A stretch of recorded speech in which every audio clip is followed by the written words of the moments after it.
Come on, don't bullshit me.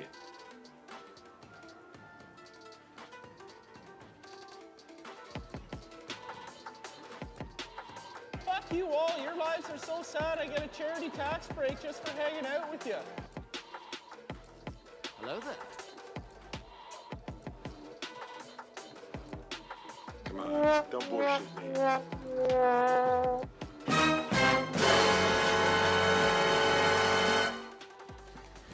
Emotional damage.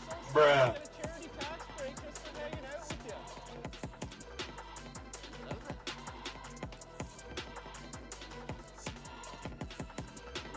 Don't bullshit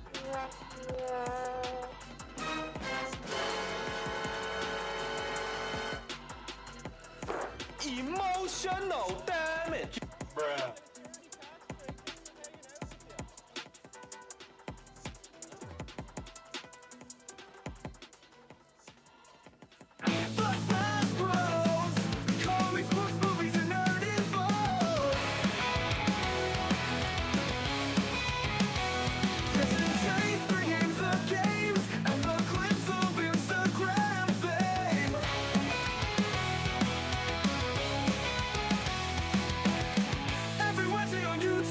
So you can come and get your retro fix.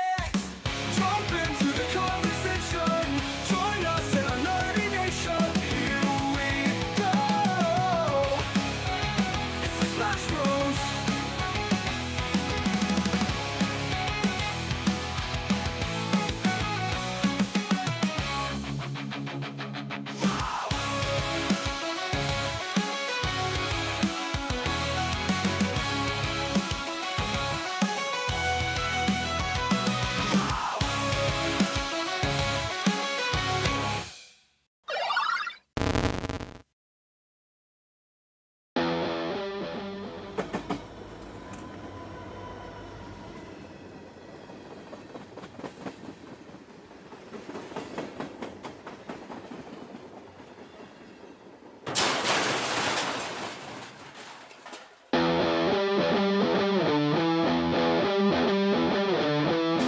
Three, two.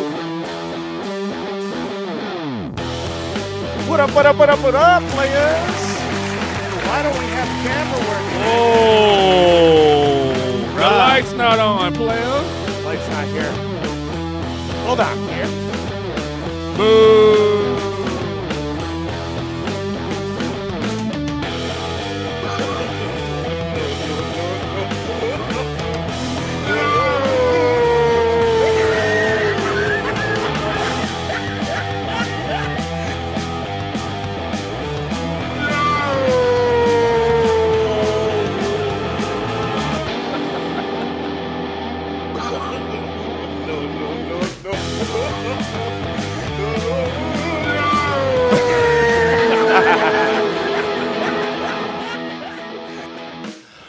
What happens when the camera decides not to work? You gotta unplug it and plug it back in again. Guys, sorry about the camera. That was my bad. English, motherfucker, do you speak it? Guys, welcome to the Smash Bros. Podcast Live. My name's Chris, a.k.a. the Encino Man. To my right, It's me. It's E-double-M-E-double-T. Acknowledge me. I do acknowledge thee. Holla, holla, holla, holla, holla, holla. Guys, we got a lot on the docket today. Requiem, we got Resident Evil Requiem making waves in the video game world. It's breaking records as far as sales are going so far. We're going to get into that, and IGN did a cool little preview breakdown, and it shows some really cool stuff. So I think we should just at least maybe not show the whole thing, but a good chunk of it has some cool footage. We are talking Lanterns, the new Lanterns trailer from DC Studios, obviously related with the Green Lantern series. Emmett's going to be our official aficionado on everything Green Lantern related.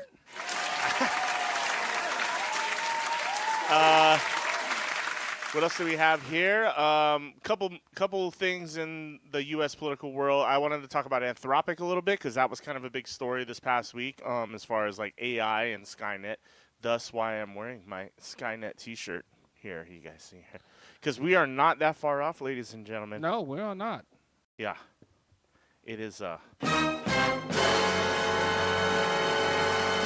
end is nigh.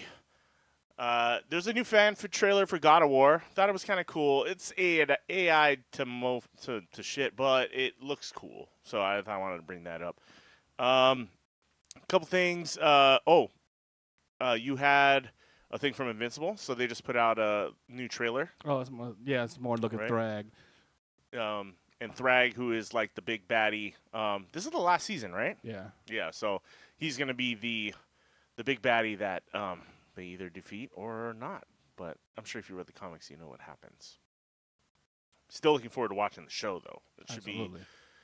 If you haven't watched Invincible, it's such a weird vibe because it has like a lighthearted comic book feel to it, like an old school like Sunday or Saturday cartoon vibe, like how Spider-Man used to be back in the day, or However, like X-Men. But however, Lord of mercy, the ass beatings in this show, the gore with these ass beatings, bruh, it won't disappoint. It gets crazy real fast. It's like bodies getting ripped in half, people's heads popping off, things exploding. So then everything goes back to like teenage high school romance. Yeah. It's a really interesting show, but it's fun to watch. It's really cool. The animation's super cool too. We got a bunch of stuff from Instagram we want to reference here. Hello, Felicia. Welcome to the show. Miss Hot Mess, what's poppin'? This is an interactive show. You got something to say, or you want to just shout at us, or just, want to say something, just let us know in the chat. If you like what you're watching, hit that follow button, hit that subscribe button over there on YouTube, and likes are always appreciated. I think our show got taken down last week because one of the trailers we showed got us pulled down. I forgot which one it was. Yeah, super lame. But it's okay. I'm gonna edit it, and we'll edit that part out, and it'll be back up this week. So speaking of Resident Evil, I do want to. You've already purchased the game, correct? Or you're gonna be getting the game, right? right? Sitting in my mailbox when I get home. Yeah. Hopefully. And then I'll probably be getting it too. So I do want to stream. I think that's gonna be the next. Like, I wasn't sure what I wanted to stream. Mm-hmm. I was like debating, do I go back to Fallout and like do a whole Fallout series, or maybe I'll do that at some point in time. I'm kind of strapped for time right now. There's a lot going on at my work right now that I need to personally take care of. Yeah, and there's no way around it. So I'll try to get in some game streams, but right now work is kind of a priority. So we're just having here. We're fun. We're having fun here on Wednesdays. Holla, holla, holla, holla, holla, holla. So how's your guys' week going? Well, it's popping off in y'all's world. Yeah, all one of you. Man, there's something that happened in the Middle East this past week, wasn't there? The bombings and I was being Jasmine Crockett's out and. Oh yeah, well Tallarico won in Texas. I don't know. I'm not gonna put the cheer out there for that. No, I don't know how I not feel at about all. it. I do think he's the better. I think he's the better Democratic candidate for Texas in particular. Just this is a hard one. yeah, I love Jasmine Crockett. This could have gone either way, but she's fiery. She says what's on her mind, and I can appreciate that. But I think, Tallarico, besides the fact that, like, he's a Christian, like, fairly Christian conservative person, I would say. He's got different views on. He has more of a separation of church and state kind of mentality. As he should. As all of the politicians should, but don't. Yeah, not using the Bible in politics, basically, is kind of his thing. Mm-hmm. And I just think that kind of, like, mentality I feel like in Texas that would maybe do better. I don't know. Texas is a pretty religious state. I mean, like, there's it just became a super religious state. Yeah, it wasn't always like this. No, it wasn't always like what we're seeing today. No 10 commandments in classrooms and shit like that. Yeah, it was never like that. I believe you. I'm just saying, like, how it is now. Like, maybe he'll appeal to the other side a little bit more. You know what I mean? What do you think? Well, it's still Texas, so it's still red mine. So you got a white man against a black woman, so that's a plus for him. Yeah, he got more screen time as of late. Mm-hmm. So her word. Wait, is the Republican candidate? I don't even know who the fuck it is. Oh, okay. This is the one everyone's watching. I have no idea. I know Abby got it's a voted white back dude. in. I think I saw a small video. Yeah, Abby got voted back in as a governor. Yeah. But I'm worried about this dude though. Yeah. Because he's getting money from the same people Trump is. He is? Yep. I was hearing he had a lot of grassroots funded money or something like that. Well, you look Not true? you Because just- I know just look Crockett up- also had she had APAC money. Just look up who their major donors are, and he Yeah. has the same backer that Trump did. This Yeah. old lady. That's in a lot of pictures with Trump, and I was like, oh fuck, this is worrisome. Yeah, so this, if you guys didn't know, he's the guy who got kicked off Colbert. Basically, they didn't let him allow him on Colbert. They had to do the YouTube thing. But there's also interesting things going on with people were showing up to the polls, and they were turning them away. They were telling There them were certain people that were told because of the because redistricting. yeah, they were like, oh, you're not registered to vote and all that shit. And he went on Bill Maher with Boebert and ate her alive. Boebert's been getting her ass chewed out. Yeah, she was recently. on Bill Maher talking her Boebert shit, and he would counter everything Boebert said. He countered her so bad, Boebert started agreeing with him. That's crazy. I did see that. I was like, God. She's damn. like, actually, yeah, I agree with you. Yeah, he was tearing her up. So Um, that was pretty interesting. But I don't think Jasmine put herself out there like that enough to get. I mean, she did a few shows here and there, but as of late, like at She crunch didn't do a time, lot of like mainstream, no. like media. She stuff. did it early on, but I think you should have done that shit at crunch time. Yeah.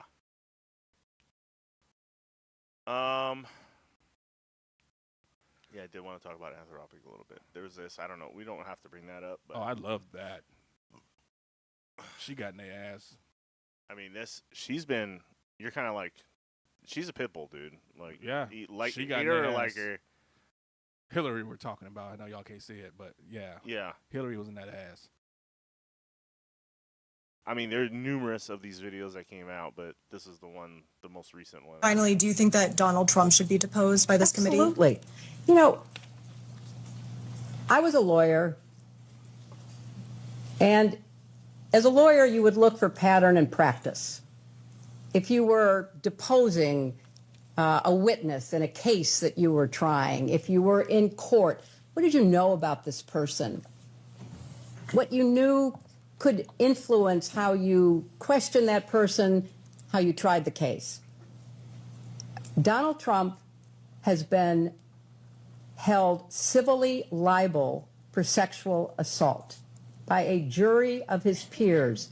9 members of a jury found him liable in the sexual assault of E. Jean Carroll. That is behavior. That fits a pattern if one were looking for a pattern. He has also been convicted on 34 felony counts for attempting to hide his relationship with an escort and then to commit business fraud to prevent it from becoming public in the 2016 campaign, which was ultimately election interference. So if I were running the committee or I were involved in this investigation, I would be looking for people who maybe had some prior conduct that might be relevant to either money or crimes. And yes, I think that it would be in keeping with the scope of the investigation of this committee to set up a deposition with President Trump. I know he's been deposed many, many, many times. Yeah. So that's the idea. Calling him out.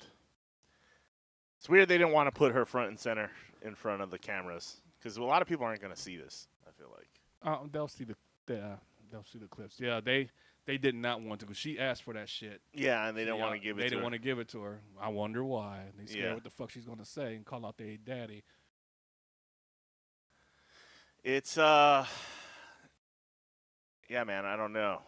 Now you have what's going on in the Middle East, and it's just like a shit show. So, damn it, really? I hate it when that happens. I needed to access some stuff. Okay. Anyway, So there's that. And yeah. The Anthropic thing, do you want to do that now or? Fuck it. You mentioned it twice. Okay. Go for it. So this past week, people are like laughing at me. I don't think they're taking me seriously, but that's fine. You know, I get it. Like, people don't understand what Anthropic is, who they are, what they do. They produce an AI called Claude, which is already actively being used in Ukraine for basically to get cyber intelligence. Oh, you got the claw tails. You know what? Let's do a shot. I'm like, I gotta get my brain jogged here. Shot for you, Miss Hot Mess.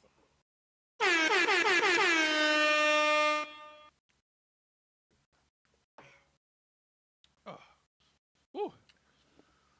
So Anthropic makes an AI called Claude, and basically, they've used this AI to for counterintelligence, for cyber. Basically, they can pull information about people from anywhere on the internet, and the AI compiles this information and builds a profile out of the person they're trying to get intelligence on. So it can pull your Facebook page and some emails maybe you sent randomly, and your job applications and your whatever, and who you've been contacting. And it can break it all down. The AI can break it all down into this, hey, this is this profile of this person, and gives like a general idea of who the person is. So that's one thing it does. It also it's used for automated weapons. So basically, the AI can determine where to strike a target, what time of day, how likely is the person going to be there when the strike happens. It can do all this crazy shit, and people don't know about this, but the main safeguard that Anthropic has is you need human interaction to authorize any lethal action against anybody. So before the AI acts and does anything, a human has to say, yes, I authorize you to do this on this person. Shit. Believe that you want to. What's that? Believe that shit you want to. Yeah. Matter of time. Yeah. What the problem is here this past week with Hegseth going in there, and why they're going after them, is Hegseth wants to remove the safeguards that have the human say, hey, do it or don't do it. Mm-hmm. And he wants to remove those safeguards so the government can kind of use the AI however it sees fit. They can't use, right now our government can't use the AI without Anthropic being involved or having a say in how their technology is used. Because they have the safeguards in place that the government can't get around. Now the government wants them to remove those safeguards so they have basically unfettered access to this AI to use it however they see fit. Not only against our enemies, but possibly against U.S. citizens. Mm-hmm. So basically, the government wants to spy on you, and you may be the kind of person who says, hey, I don't got anything to hide. You know, it's not a big deal. What do they even if they see my shit, what do they need? What do they care? It's not that. It means they could get access to social security numbers, your personal information, medical records, a lot of stuff that Anthropic currently doesn't allow, especially against U.S. citizens specifically. Mm-hmm. That's their number one thing, is this shall not be used against basically any democratic society, right? But, of course, mainly United States citizens. That's like one of their main things. Hegseth wants to get rid of that idea. He wants full control. That's why Trump went on a rant. That's why they're trying to blacklist them now, because the company had till last Friday to decide if they want to be part of this, and they said no. So officially the government wants to blackball them, and any company that works with them will also have their military contracts affected, is what they're saying. Now, how far they'll actually go with that is questionable, because they need this stuff, regardless of how much access they have to it or not. It's a vital tool for them. So I think it's all posturing. OpenAI already caved to the demands. I know Grok, aka Elon Musk, Twitter, whatever, X, whatever you want to call it, is also caved to the same government demands. I believe Google might have as well. Mm-hmm. But their stuff is not as powerful as this AI. Mm-hmm. and specifically what this AI can do. This AI is made specifically for counterintelligence and strategic strikes. The fear is that the AI will act on its own, or won't have a human saying, "No, don't do that." Shit. Which that leads to Skynet, guys. The Terminator. If you watch Terminator, any of the Terminators, mainly, Sarah Connor. yeah, Rise of the Machines or anything like that, it's very real that AI could just start randomly building profiles on people, or possibly just sending like a drone to kill you. Mm-hmm. Like, say the AI goes, this person's an enemy of the state, a U.S. citizen is the enemy of the state, and then goes deploying drone to Such and such address. execute and all that target shit. or whatever. Or at their job. Who knows? And who knows what, like, civilians could be in danger and stuff like that. Now, like, how real that becomes, that's yet to be seen. But if there's been anything showing us, it's that this government's incompetent when it comes to technology and what it can do and what it should do. And also that AI is not efficient 100% of the time. If they're lucky, 70% of the time, AI still is very flawed. I mean, we haven't even nailed self-driving cars yet. We're getting pretty close. Yeah. We're getting pretty close, but it still makes mistakes. Yeah, just too many, speed bumps in the road. That's, AKA people. Yeah. I would say Tesla's probably doing it best as far as self-driving goes, but at Yeah. the same time, they have their issues. there's still too. accidents. It runs red lights, it hits pedestrians. It still happens. So. But it's such a dope concept, though. Yeah. Yeah, but the key is that you have a user behind the wheel, right? That's supposed to be like, hey, the car's not stopping. I should probably hit the brakes. Yeah. That human interaction still needs to be there. Yep. So it's just kind of scary Black Mirror stuff. I mean, like, what do you think? Do you got any thoughts on this whole thing that's going down, or like with that? You nailed everything. I mean, I was just sitting there reading all his little tweet bashing them. It's like, oh, they didn't do what the fuck you wanted them to do. They didn't, they didn't bend to the knee. And now you're talking about banning all, everyone that's associated with them, getting rid of their contracts and shit. It's like, come on, man. Yeah. Just another day. There's always something new. It's always something that's just the same shit. They didn't do what I wanted, so I'm gonna fucking send out one of these fucking tweet things while I'm sitting on the toilet, pissed off, threatening them, canceling all their business and shit. When you cancel their business, they still ain't gonna fucking come to you. Then what? Yeah. Anthropic seems pretty confident that they're gonna have other business that Absolutely. they can turn to. I think their tools are too powerful for companies not to. And you know what? Not everything needs to be done with government contracts. No. You know what I mean? The reason military contracts hurt is because they're very lucrative. Mm-hmm. The government tends to overspend on a lot of things. A lot of shit. So it's a good source of money for a lot of companies. I mean, it's like, someone was bringing it up to me earlier this week, but when Independence Day, when the dad is like, what do you think they do? Pay $40,000 for a hammer? $10,000 for a nail?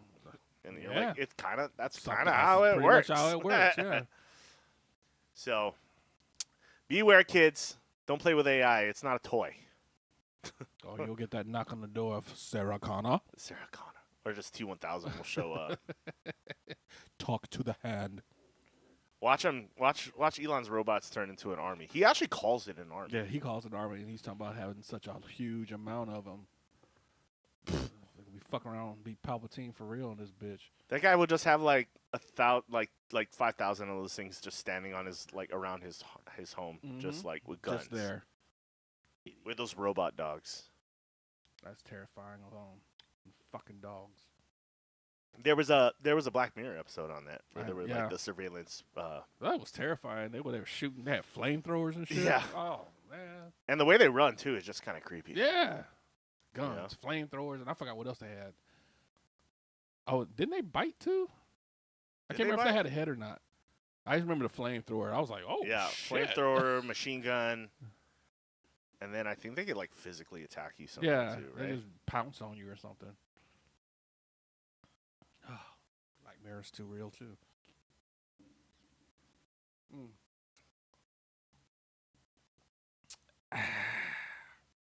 What else we got here? Yeah. I say Skynet to people and they laugh. They laugh. Oh, yeah, Yeah, sure, keep dude. laughing. Sure, dude. Keep laughing. I'm like, it's not. I'm not saying it's going to be full on Terminator shit, but it's similar where if the AI if you remove AI safeguards and it's just allowed to do things on its own, and especially when it's used in military applications to kill people, why couldn't it kill other people? You know what I mean? Like, why couldn't it kill U.S. citizens where's or that accountability you know gonna be whoever? held You at? know? No accountability either. Yeah, and The AI did it. I didn't do it. you're gonna be sitting here in peaceful bliss, and then all of a sudden a drone shows up to the doorstep and fucking, or just blows somebody up while they're jogging up the mountain or some shit. Assassinate all the the wrong people. I gotta be careful saying assassinate. It's like I'm red They gonna flag come every over time I here. say that. I know, bro. We're gonna have guys crashing through the windows. Yeah, lately those are the ones we might be safe for at least 4 years. Yeah. Which robots? Whose robots? There's a bunch of them out there. I mean, I always see the Boston Dynamic robots, like, and those are definitely going to be used for military applications too. I guarantee it. As soon as they get a patent, the ones who can't shovel snow.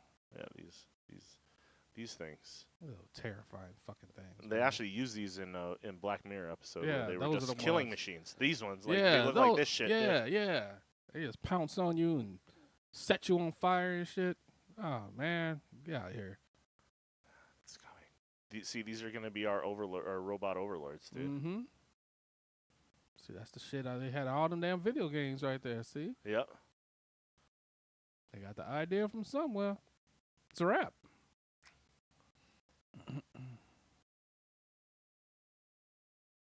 Death dogs. Fuck that Devil noise. dogs, dude. Fuck that noise, man. These things are creepy, straight up, dude. Like,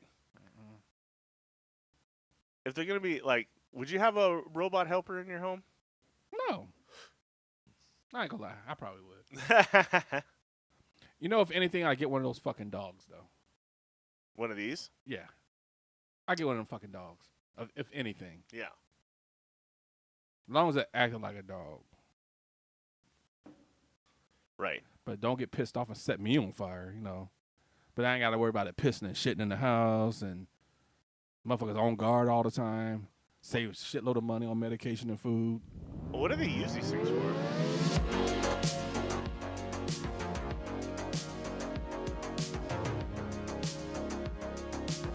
Patrol.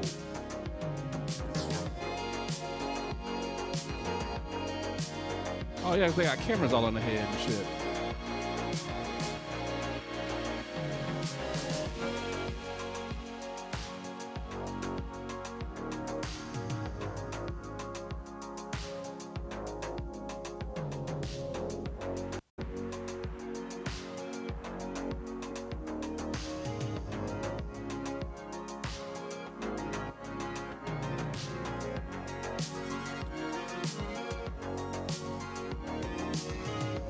I mean, is this really necessary? This seems like such a waste of money. Like, you can just have a security guard or like one guy whose specific job is to be like, hey, every half hour do a patrol the whole building. They did. That's why they have this, because they ain't got to pay to do it. Yeah, but They get this. You don't have to pay salary. You don't have to pay the insurance. That's true. Possible overtime. All that shit. So, these things can't be cheap though. You gotta pay someone to like well, I'm sure after control it and operate it. That's probably more expensive than a dude who just walks around and if it's an AI program, all you gotta do is keep the battery charged. unless it breaks down and then you gotta replace parts and Yeah, shit. but so I mean, I think for them, if you have 2 or 3 of those roaming your facility, that gets rid of a whole section of people's security that's working 8-hour shifts, 12-hour shifts. Yeah, So it'll I guess so. yeah. Save you on labor. Yeah. And insurance, medical, and anything if they fall and bust their head open and worry about getting sued, no shit like that. Humanoid robot freaks out bystanders in New York. Search that title. Okay.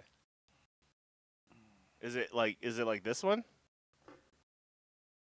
As children, we imagined the promise Okay, of this is not tomorrow, creepy. a future where science fiction would become reality. That's where our journey began. Our goal, the hard work, out of the lab and into the world. All right, hold on. Let's look up your robots shoveling snow. I mean, when I went to when I go PCC, they got the robots cleaning the tables and shit. Yeah? Yeah. And then you got little badass tourists, kids, that won't let the things walk, like move. That was irritating the shit out of me. Oh, yeah. Do you like feel bad for the robots when they like treat them like shit? Yeah, like it's always the kids and the parents just sit there and let them do it. Like, hey, They just like kick get the your robot fucking over. kid. The kid, he's cleaning the table because you got a line of people waiting to get through and shit. I mean, this is kind of trippy. It looks like. I mean, the robot moves like a human does too, which you know what I mean, like the joints and everything. It like looks fairly natural. Now in the what's way gonna it stop that thing from moves. cracking your ass in the head with that goddamn shovel? And you don't even know how fast that motherfucker go. That motherfucker probably fuck around, get pissed off, and chase you down the street. It can't maneuver very well. I can see that. It's kind Yeah. of bulky. But if it can reach you, crack your ass in the head with that damn thing. Like, does it do it on its own, or is it being controlled by something? I think it's like your vacuum. It's got a fucking thing. It probably Yeah, like a senses to it. Roomba. Yeah. And that's the same thing I think that dog is. It's like a Roomba. It's already mapped out the place and what to look for. And if any obstructions, it'll stop, take a picture of it, say, hey, you got a spill here. You got a leak here. This is open. Shit like that. Yeah. These things are kind of a trip. Like in California, when they start raising the minimum wage and they motherfuckers put robots, and I think it was McDonald's also, I put robots in there making burgers. That was Yeah, fucking, I've seen the burger flipping yeah, robots. it's like, and stuff I'm like not that. paying nobody. I'll just buy a robot to flip these fucking burgers. I did see one of those like food delivery robots. You know what I mean? Those I seen them on the street, yeah. Yeah. And then there was a video of one that just got destroyed by a train. Like it just stopped on the train tracks. Jesus Christ. And then it just got like it just blew up. The train just went right through it. Turned that thing into parts, dude. There we go. That was good, excuse me. The future's coming, man. You the know, fu- like, shit, the I fu- like. Do you want the a future? future is of- here. You want a future of robots or not really? Man, what the damage is that they hear. Yeah. There's no getting around it now. Oh boy. Yeah. I want to see if I can get into this. Why? They keep giving you the boot, huh? Yeah. I hate that. But these fucking tails are pretty fucking good. Those claw tails are pretty bomb, for sure. And potent. Yeah, this was good. This strawberry was good.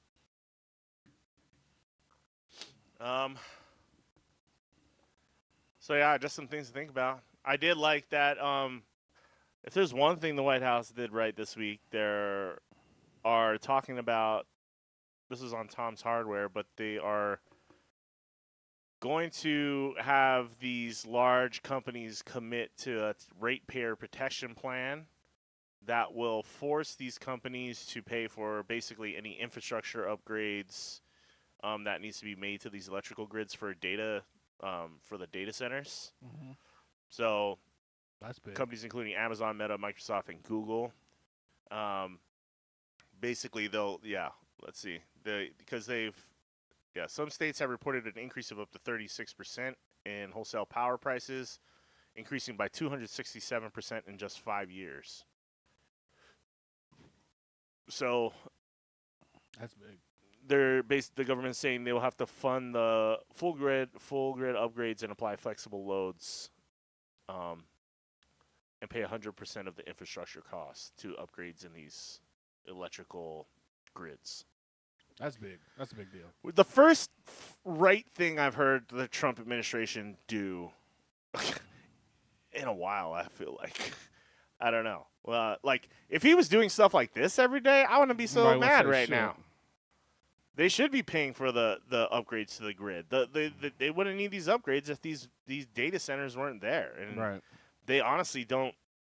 The data centers don't create enough jobs for it to justify raising power prices by 267% in 5 years. And you know they pay ain't going up. That's insane.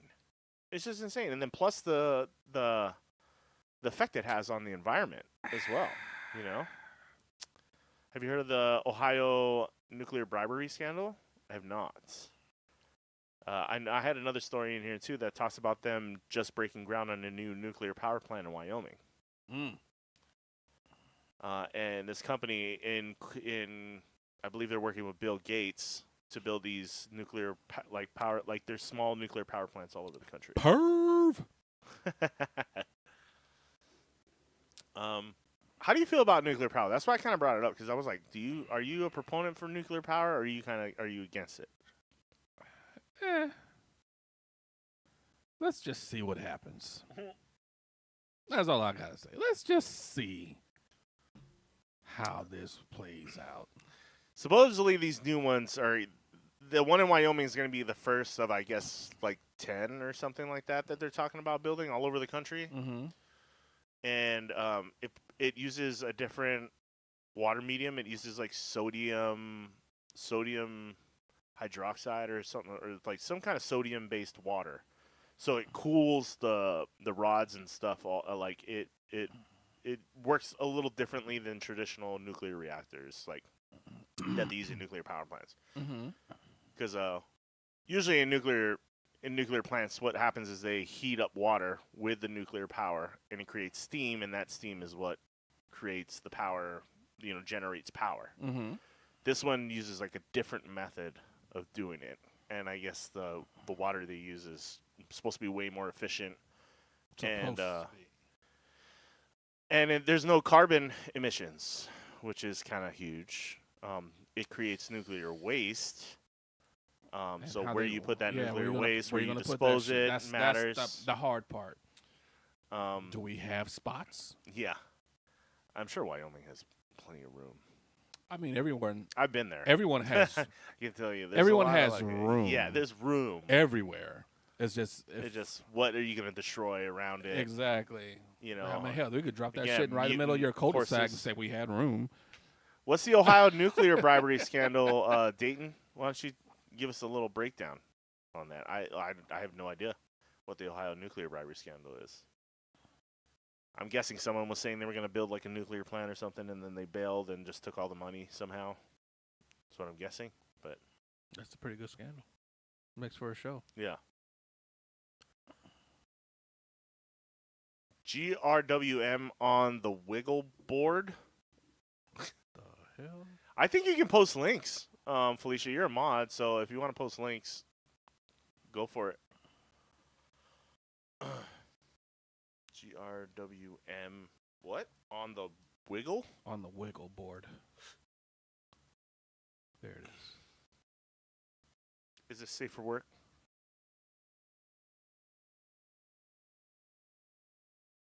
Oh! Because we were talking about...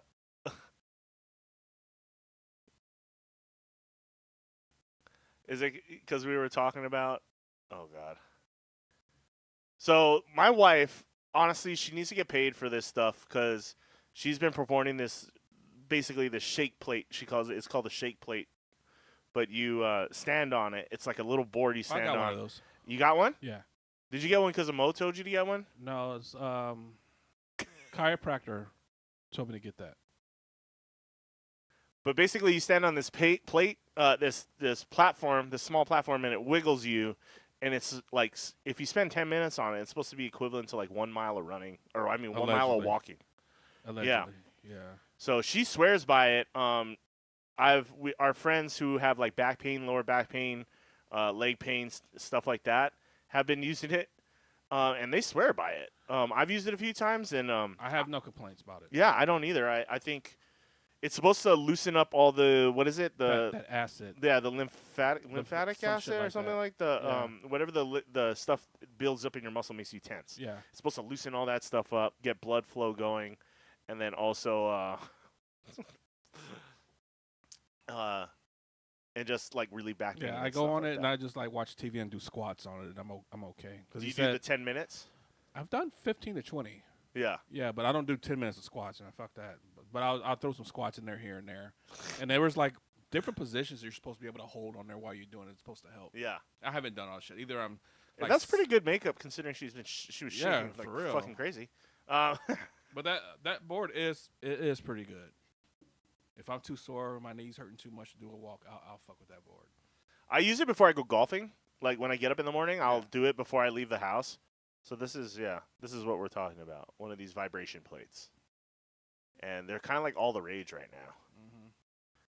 They were selling these things at the golf show, like so they just had the golf like conference show recently, like the big one, and they were selling these things for like $6,000. Get the fuck out! And of I here. was like, bro, you can buy these off of Amazon for like $200. I got mine cheaper than that. Yeah. Yeah. Now I know the one the chiropractor had because he has like one of the super duper the one of the first ones that came out. I know he paid a grip for it. Yeah. So muscle toning and strength, improved circulation and lymphatic drainage. There it is. Increased bone density, recovery and pain relief, and weight loss support. I've used it. I can tell you feel pretty good after you get off. Yeah, of it. it's a feeling. It's like it gets the blood flowing, especially if you're like sedentary or you sit down a lot throughout the day or you just like lay down a lot throughout the day. It's good. You can just jump on it for like 10 minutes, and it really helps with that. And then you throw like a walk or a workout on top of it, and of course that's better. But users typically stand on the exercise device for 10 to 20 minutes, 3 to 5 times a week. Yep. Providing a low-impact, time-efficient workout for recovery and muscle toning. And like you said, you can be standing in front of the TV, like doing it. Except the You could be fucking on the remote phone. worked on my TV too. That's what pissed me off. When I'm hitting the button on the remote for the plate, and it was fucking with my TV. Oh no, you spilled whiskey on your keyboard. Oh boo! We've been there. Trust us. Plenty. On the show, we've Plenty. done that. But this is That's why the keyboard's cheap. But this actually has been put up a lot of views. There's been a lot spilled on this keyboard, and it's still trucking. But the plate is a good deal. It's a good deal. So speaking of whiskey, ready for another bud? Yeah, let's do it. Yeah, highly recommend the vibration plate. If you guys haven't seen it, your friends probably have one. Ask to like try it out and see if you like it. But I used it before a day, like when I have a day of I guess use that one, right? I was using that one, or You use it now. okay. Yeah, before I go golf 18 holes, like it's a good way to get the blood flowing, and so you're not going out to the course like cold. You feel a little warmed up, and you feel loose. You're loose. Yeah, Ready So- for the day. Yeah, for sure. And I just drink my coffee while I'm standing on it. Yeah, with a lid. With a lid. And she was funneling money to Generation. Basically, First Energy was funneling money to Generation Now, a record label company owned by Larry Householder. About $60 million was funneled for bribes, and I think it was short term. He was trying to be continued. Be continued. All right. Shot. To spilling whiskey on your keyboard. And anywhere else you spill it. And hopefully your keyboard's okay. Nuclear facilities. Ooh. Ooh.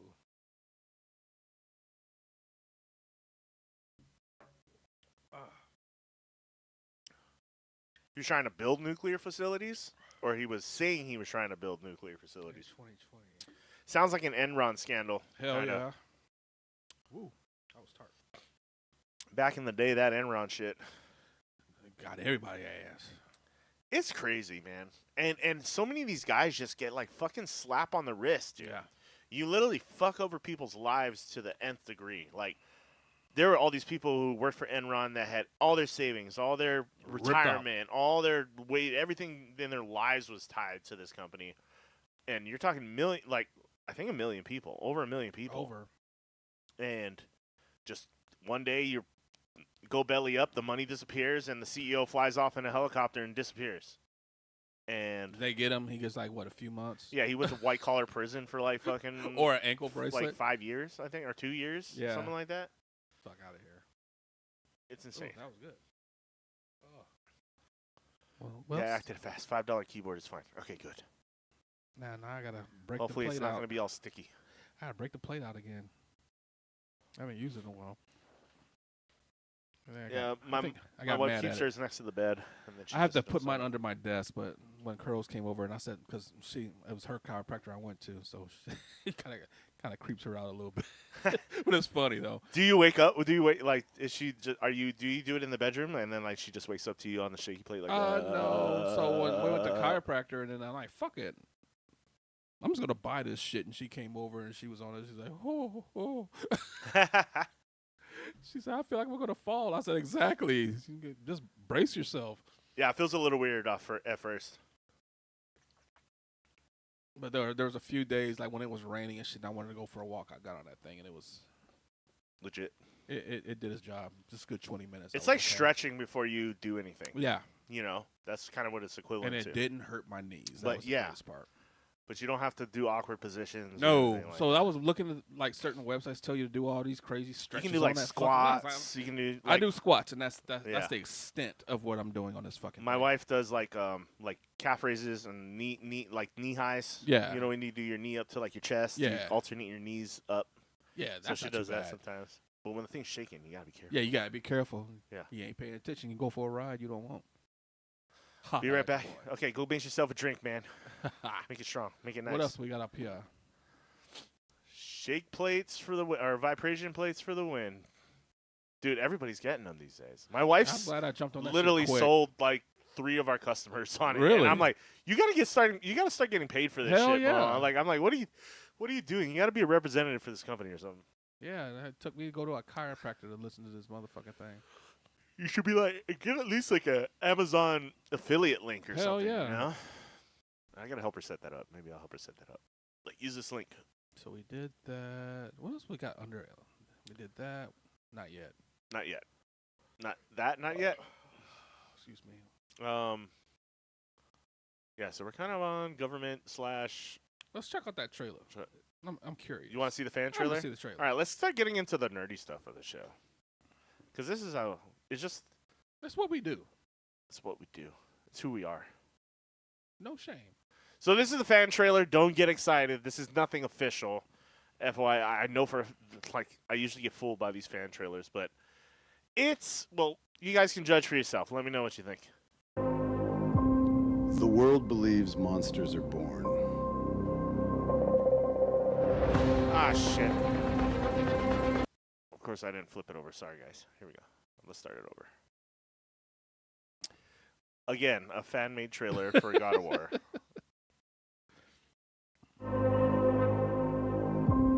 The world believes monsters are born.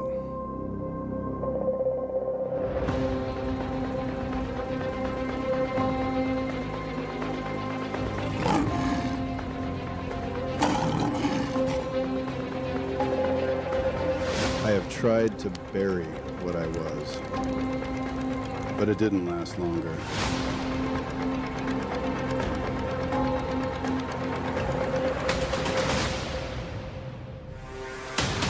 The gods do not forget. Neither do I.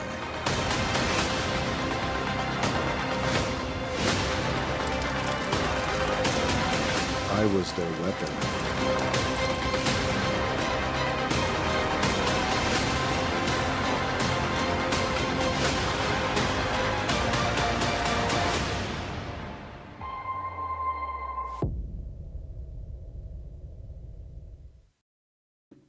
Yeah. I mean, you don't need a lot. It was just him walking around. Yeah. You know? And I'm okay with that. Little, what's the word? A little mystery. Especially for the motherfuckers that never heard of this. Because not everyone is nerds like us. Yes. But they'll just be like, oh, this looks interesting. Yes. While we're like, what the fuck? He didn't throw the axe? Where's the chains? Where's the sun? You know. Yeah. There's enough mystery there. I agree. But it's just him walking. Yeah. Also, I don't know. I don't like the voice. I mean, you're so used to like God of War, like his voice should be like boy. Yeah. Again. Yeah, boy. There's us. If he doesn't say boy right, I swear he's to not God, going to. He's not going to. And then there's us that know, and then Atreus! there's those that won't. So I can do his voice better than that.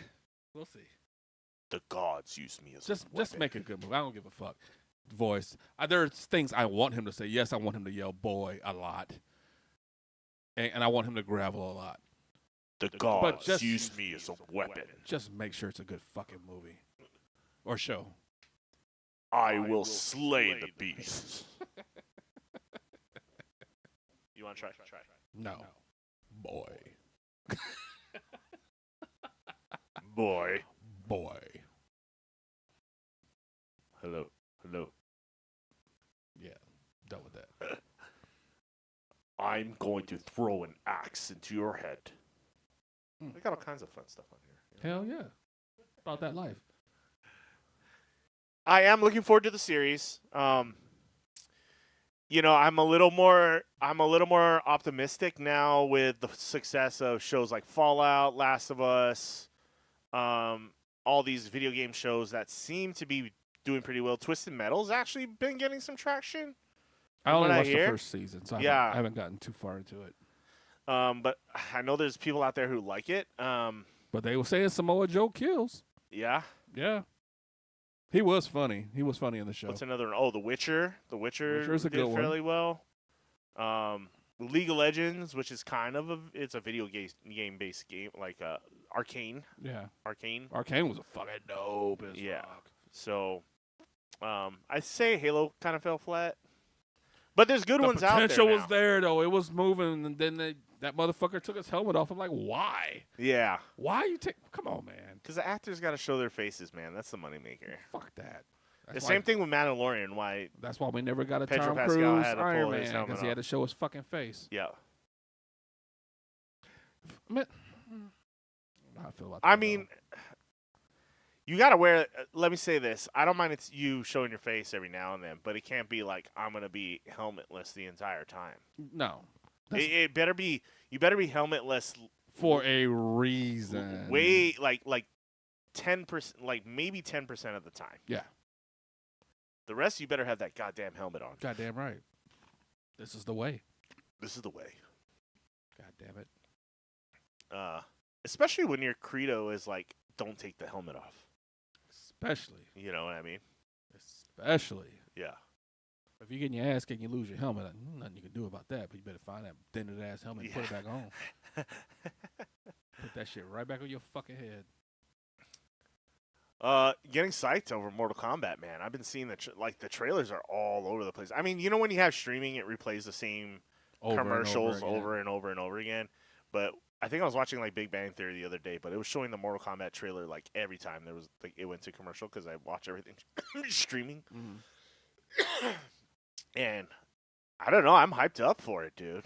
I was hyped love when it that first came Butcher out. is Johnny Cage. The cast was super sick. It actually looks like they have like fireballs and like crazy like powerful Butcher moves. is in every fucking. There's Yeah. nothing Butcher Yeah. hasn't done. I just watched before I got here. I watched the movie with Butcher in it. It's on Amazon called The Bluff. I thought you were gonna say Jesus. Doom. No, oh god, That Doom was so horrible. it was bad. But Yeah. this one isn't the best movie, but there's some pretty good fuck up scenes and death scenes in this one. You don't know any God of War lore? Oh man, I'm telling you, you're missing out, dude. You're missing out. It's one of my top 5 games of all time. Like it's Damn, up there. I It's up sounded there. like I old love boy. God of War games, especially the newer ones. The newer ones are. What? You don't like the newer ones? Trying to sound like old boy. Eh. Wait. Visually, I think the visuals are gorgeous. The Oh, the storytelling newest one is gorgeous. Fuck, yeah. The newest. It's The last two. yeah. Oh man, they're badass. God of War. Well, the new God of War The new ones. and God of War Ragnarok. Fantastic, fucking fantastic. That story was amazing.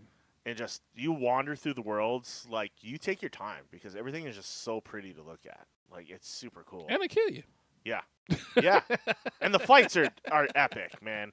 Once you get the system down and once you learn how to parry and dodge and attack, the fights can get pretty goddamn epic. Yeah. Like it's so much fun.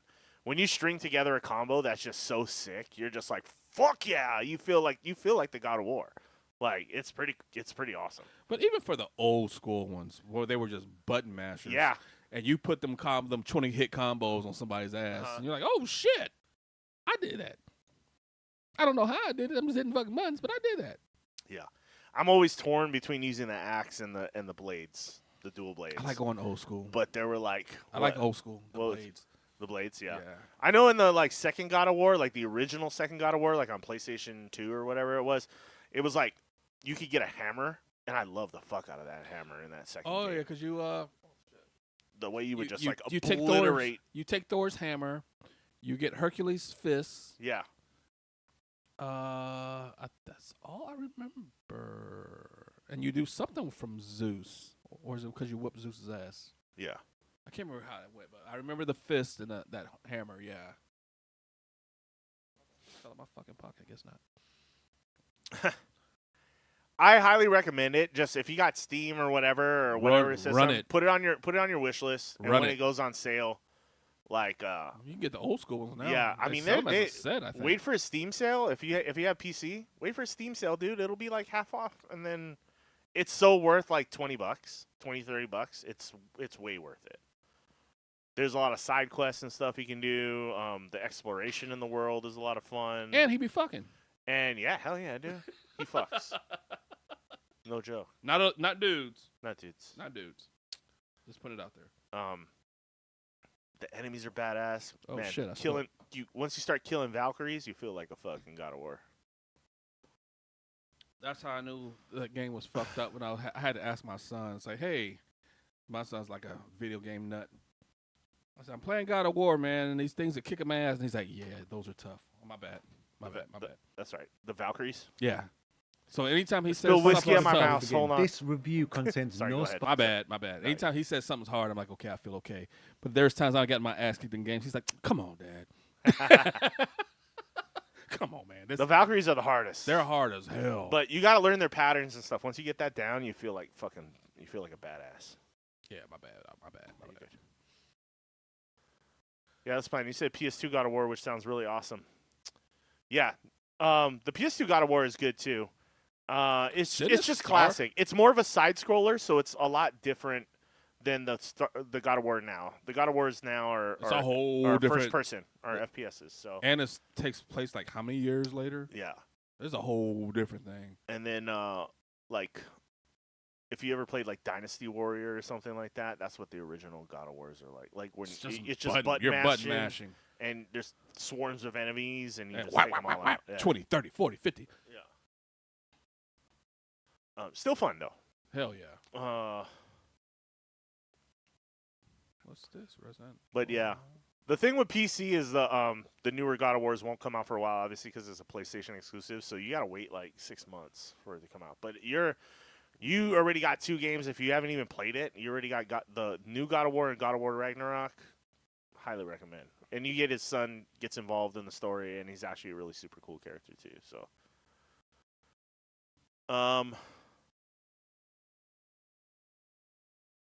yeah, we finished up House's Seven Kingdoms, or the Seven Kingdoms, Night of the Seven Kingdoms last week. Yeah, and pretty awesome. But here's. No one realized that within 24 hours after Ryan Hurst was chosen as Kratos in God of War, he immediately made 3 moves to avoid poor ratings becoming a laughingstock. First, he posted words of encouragement to himself on social media. Given that the God of War series has a vast number of passionate fans, and that Kratos is an iconic character, Ryan faced tremendous pressure portraying him. If his performance fell short, the show's ratings would likely suffer. To address this, Ryan wrote a motivational post to himself on social media, which helped reduce his mental burden while playing Kratos. Second, he established a strict training regimen. Although Ryan appears tall and imposing, perfectly matching Kratos' image, he must also take on a variety of roles. So he temporarily set. Are you not going to mention like the perfect beard for the role as well? Like, I mean, like, come on, he doesn't even need to do anything. He's going to have to shave his head though. Oh, he's going to bulk up some. He's got to. He's going to bulk up. Yeah. Just like that Indian dude from Fallout. What's his name? Yeah. He was like a nerd in Silicon Valley. Yeah, he bulked up. And then he like fucking now he's like a beefy boy, man. Aside his ideal physique, To authentically recreate Kratos' muscular build, Ryan developed a rigorous fitness plan prior to filming. This visually enhances the experience for viewers. Additionally, he conducted an in-depth study of the God of War series. To accurately portray Kratos, one must understand the games thoroughly, especially the combat moves, which Ryan needed to replicate precisely. For this purpose, Ryan immersed himself in playing the God of War series. Once Ryan could perfectly portray Kratos, the show's ratings were virtually guaranteed. No one realized that within 24 hours after Ryan Hurst was Smart. Yeah, I mean, I think he probably would realize this might be a role of a lifetime for him. Hell If you don't yeah. recognize the dude, he was on Sons of Anarchy. He was like a big character on Sons of Anarchy, which is also a very awesome show if you've never watched He was it. also on the Titans. Remember the Titans? Yeah, remember the Titans? Oh, yeah. He's the guy who gets in the car accident, Yeah. right? Yeah, the one that made Strong side. Strong side. Yep. Left side. But, yeah, in Sons of Anarchy, he was He's a badass. bad motherfucker.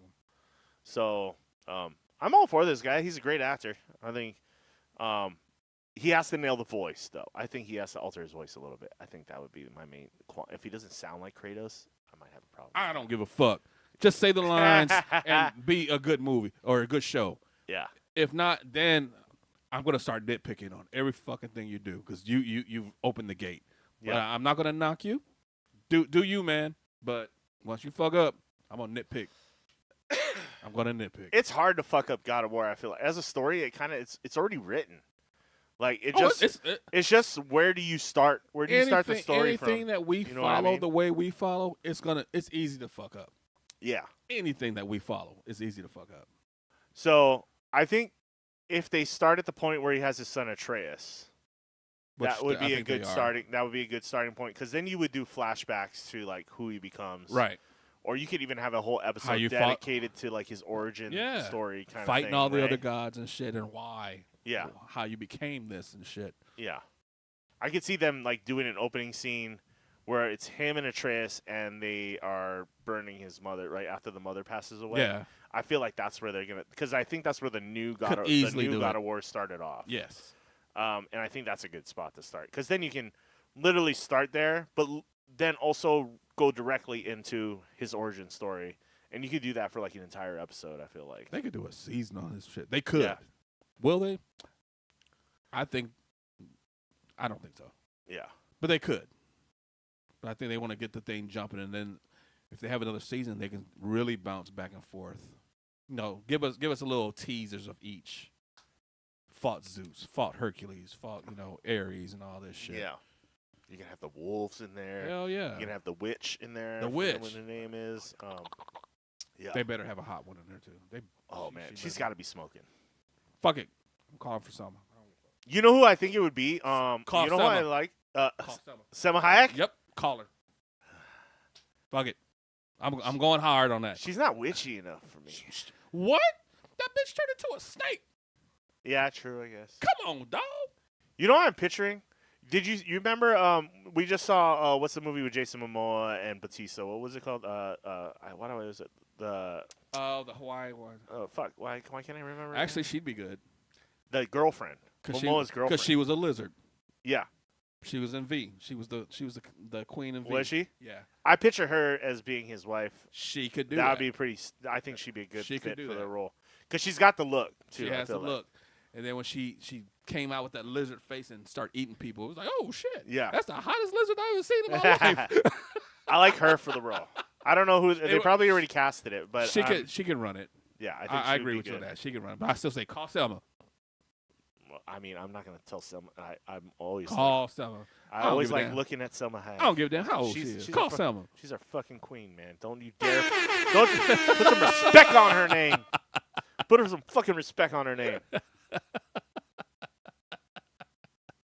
Motherfucker. It's all about it. Give your balls a tug, you Jesus. Oh, have you watched the new Shorzy? No. You haven't watched any of the new season? Did you like it? Did you like the first season? Man, people are so 50-50 on it. I love the fucking show. I know people are always like, what you call what was the other show he's in? Why can't I remember right now? Oh, my God. Why is my brain not fucking working today? The show he's initially on. I know what you're talking about. Letterkenny. Fucking hell. Why is my brain not working today? People love Letterkenny, but then don't love Shorzy. and I'm like, maybe it's because I'm a hockey guy that Maybe. I like Shorzy, but I also like the team aspect of it. Like if you were ever if you're ever an athlete or you played sports, you understand the like emotion that goes Well, I into get like into having that. that connection with your Yeah, teammates. because I was gonna say I never played and all like that hardcore stuff. soccer, but I got into that other fucking show pretty hard. Yeah. Though. The I can't remember the name of that fucking show. The one with Sudeikis and that hot ass blonde chick. Jason Sudeikis. Yeah, that's on Apple. Oh, Ted Lasso. That one. Yeah, That one. yeah, that's another one.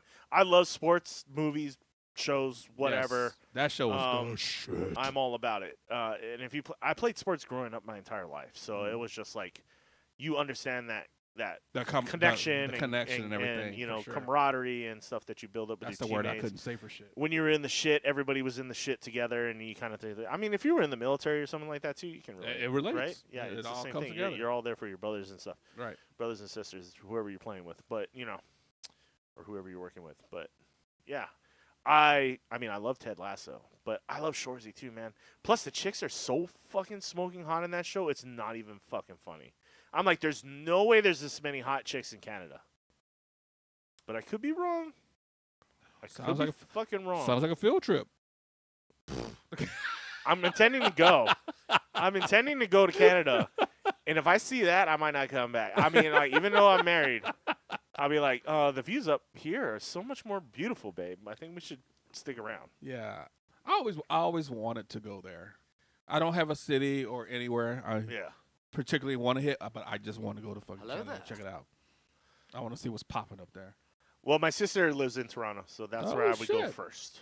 There you go. Because I would go see her baby. They just had a baby a year ago. Congrats. And late to the party. And I'm dying to go meet my nephew. So.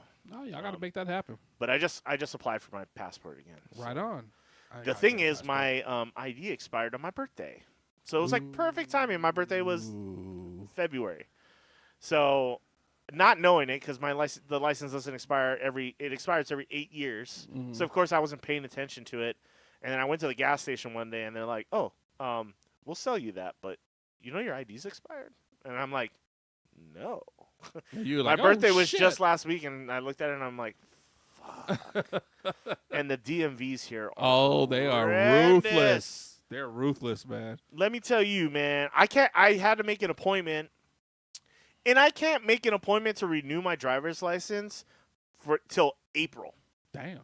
And I'm like, what the? And this was at the end of February, and I'm like, Yeah, how the fuck can I not have an appointment before April? I'm like, can I just walk in? That should be like a process that takes like. But the DMV never is that. Oh, they have. I don't know if they're still doing it. They did start opening on Saturday, but I don't know if that's appointment only though. They do walk-ins, I think, at some of them, but not all of them. I'm not standing in that fucking line, dude. They say you have a year from when it expires to renew it before you have to take the test and do all that shit. When I had to do mine, I was able. It took so long. I was able to go to work, go pull a number, go back to work, go check. Yeah. Go back to work. Go back and check. Still got some time. Yep. Go back to work. Everyone was cool at my job. They're like, "Go ahead, we're not busy." And at the end, they were like, "Just go ahead, just stay there." So I think I went back and forth to Pearl Ridge like 3 or 4 times. Jesus. And they were like, "Yeah, just go ahead and go." It's like it's end of the day, nothing happened. Just go. But it's crazy that it takes that long. It takes that long. Thank you for the birthday. I appreciate it. ID still. Yeah, mine is up this year, so I'm gonna go ahead and make an appointment. Yeah. So here's the thing: in Vegas, they had it fucking set up so good. So you show up to the DMV and you go to a first desk, right? It takes you about, depending on how busy you are, 20, 30 minutes to get to this desk. And what they do is they go, "What do you need? Okay, here are the forms you need to fill out. Here is your number. Give us your phone number, and we'll text you 15 minutes before you'll get called up." So literally you go up there, they give you all the information you need, all the forms you need to fucking fill out, and all the stuff you need to have. So when you come back an hour or two later, when they text you to come back, you have all your shit set, and you just walk up to the window, and you're done in like 15 minutes. I wish that was easy. Oh my God, it was so much better. I literally I would go to the DMV, get that shit, go to a bar or go get lunch or go grocery shopping, and then they would text me, hey, your appointment's in 15 minutes. Please return back to the DMV. And I would go back and fucking wham, bam, I'm out of there, dude. And I only spent 1 hour total in that fucking And here place, I am which is driving back fucking and forth awesome. to work 4 fucking times for that line. Yeah, exactly. And I still didn't get my shit that day Yeah. because I had gotten a ticket. And they're like, oh, did you pay this ticket? I'm like, yeah, I paid the ticket. Well, it's not in the system. Like, get the fuck out of here. Dude. And that's what it is you get the gotcha surprise. Yeah, so I had to drive to Pearl City. He's like, hey, can I get something from you fuckers saying that I paid for this goddamn ticket? Oh, yeah, you're right here. So you just I was waited like, 4 hours to find out you can't get your yeah. shit. So why is it in your system and not in theirs? She's like, I don't know. She said it should be in there, but So it's fucking right here that hate it. you paid for this. I'm like, God damn it. It's Like, hey, so just, fucked. just print this out for me. Oh, we got to charge you for that. But get the fuck out Yeah. of here. You got to charge you for a printout?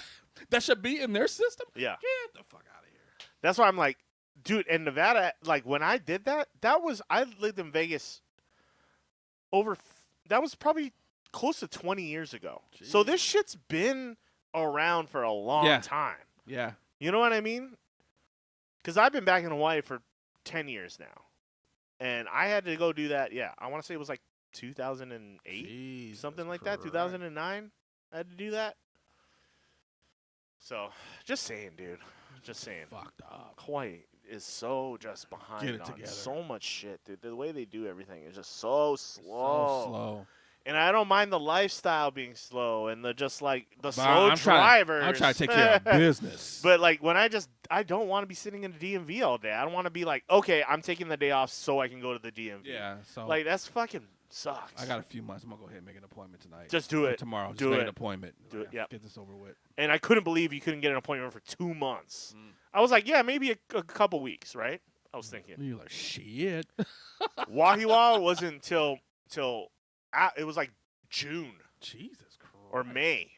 And I was like, what the fuck? So I looked at Pearl Ridge and it was like April. And I'm like, I guess that's better. It's still over a month away. Like, what the fuck, man? It's further, but the one, well, that's just as bad, too. The Kapolei one's pretty good. I had to go get my shit done over Kapolei there was once. like May too, and I checked them. They're fast as fuck, though. They're the most efficient. Yeah, they're fast. Waiwa does not give a fuck. Why? They're slow. Because They they run don't that care. shit out of like my house is bigger than the fucking Yeah, DMV they there. don't give a Yeah. fuck. My apartment's bigger than that DMV. Like, what the fuck, man? I wish I could run the one at Hickam, but all they do is fucking registration shit that I know of. But I'll have to look online to see if they do. Sure. Yeah, but do it early. Like, I gotta do it early. Just just check in today. case. Because you can book it like months out. So they said 6 months out, but we'll see. What's Nick and Alice? No idea. All right, let's check this trailer out, He's guys. an old boy.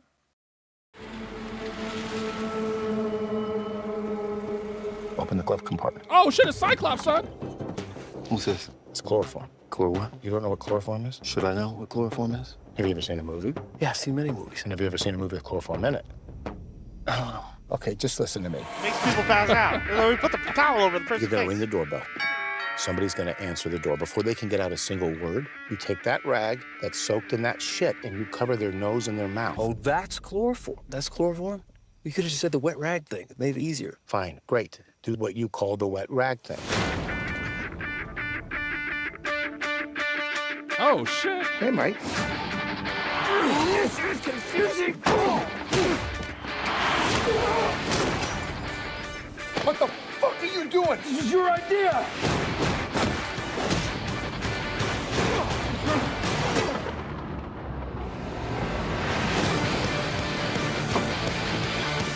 What's happening? I'm you, but I'm from the future. I came back in a time machine. What? You sound insane. No, I understand. I want to try to right some wrongs here, but there's a person that could fuck this whole thing up, and that person is me. I thought you were a clone. Well, clones aren't real, dummy. And time machines are super grounded in reality. Yeah, obviously.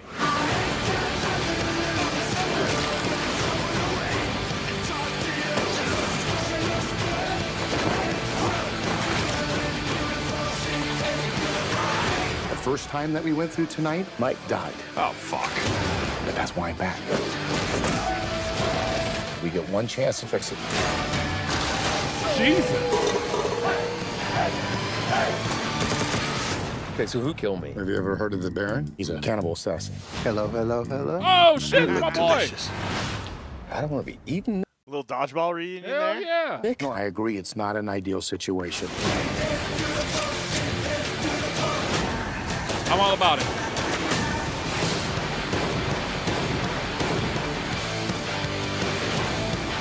Hey, Nick! Oh, come on, you killed the DJ? It was a moment, and then accidentally, it was an accident, but then I shot him. You accidentally shot I him. shot him, and it wasn't on purpose. So is this a movie or a show? I think it's a movie. No matter. I'm watching the shit. I'm about it. You got them Cyclops in that shit, son. You got that shit on Hulu or Disney Plus, whichever one you may have. Same thing. These days. Yeah, they are. they're not mutually exclusive anymore. That was fun. I'm gonna watch that for sure. And I ain't gotta go nowhere. Nope. So I don't have to walk around with my shot glasses in my pocket. Shot, by the way. Speaking of which. Shot, guys. Hey. Have a drink with us. Why not? Yeah, Dayton, we had no idea what the movie's about either, but something about time travel. Just time travel. There's a clone of a guy, and apparently he's stopping himself from making a mistake from killing himself. So shit, that burnt my nose. Nose hair's gone, son.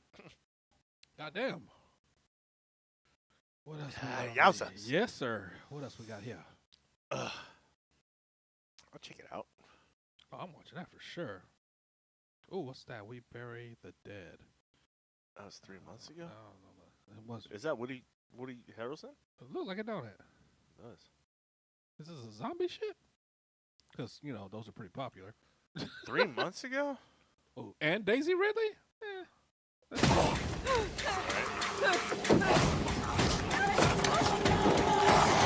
yeah, zombie shit, son. I love it. Tragic images emerge following the deployment of an experimental weapon. Next, please. I'd like to join the body retrieval unit. Who was down there? Just a little Yeah, that was a tough title to remember. I don't even know what it was called. Yeah. I want to make a difference. There should be a way to get to the highway without them spawning us. Daisy Ridley was I know Rey what you're from going Star through, Wars, if but you don't remember. if you find your husband, I hope you understand what that could mean. What's that noise? That. Oh. The odd ones that do come back online are docile. You have nothing to fear.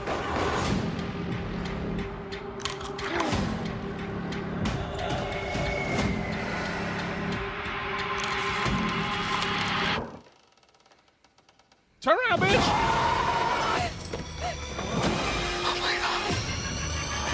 You want to know why only some of them come back? They're the ones with unfinished business.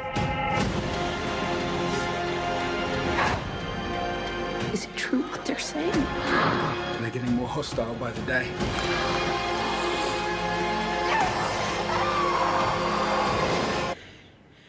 Just a little further. Just a little further.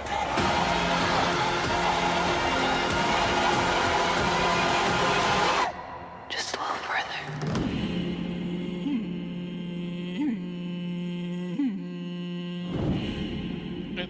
Wait a January 2nd. goddamn minute. You're out from that. No, that's 2026, player. That means it's playing somewhere. That means I'm gonna bootleg some shit. I didn't say that live. What? What did you? What? What? Bruh. I'm looking for this one. What the fuck, man? Oh God, we're And just. y'all know how I feel about Daisy Ridley. I don't.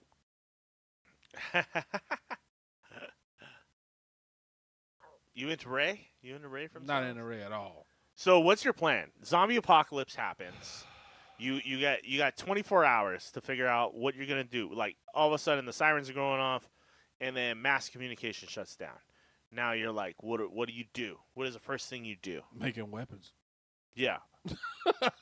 Making Hands weapons? down, I'm making Getting weapons. supplies. Yeah. Where are you getting supplies from? My neighbors. Are you gonna rob their house? Yeah. I got some old folks around me that I know ain't gonna make it. I know they're not gonna make it. I'm gonna. Yo, good point, Ashley. I got a few people I know. Yo, I gotta building become, over. I know they're not gonna. I gotta become king of the complex because I got a lot of the old people in mine too. Yep.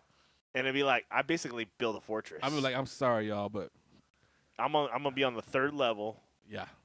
And I'm gonna be like a king in the tower, dude. Yeah, I mean, y'all not gonna make it. So I'm gonna go ahead and just. I'm going to go ahead and just take y'all shit.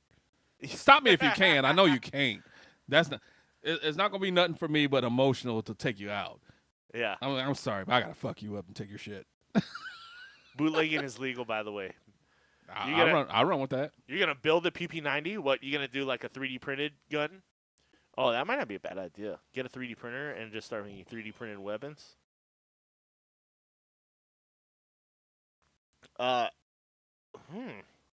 So I read the zombie survival guide.